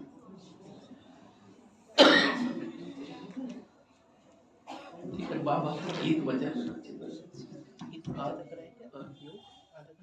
नहीं, मैं तो 7 बजे तक बोला है ना। 7 बजे तक करेंगे। हाँ, 7 आधा घंटा है बाबा की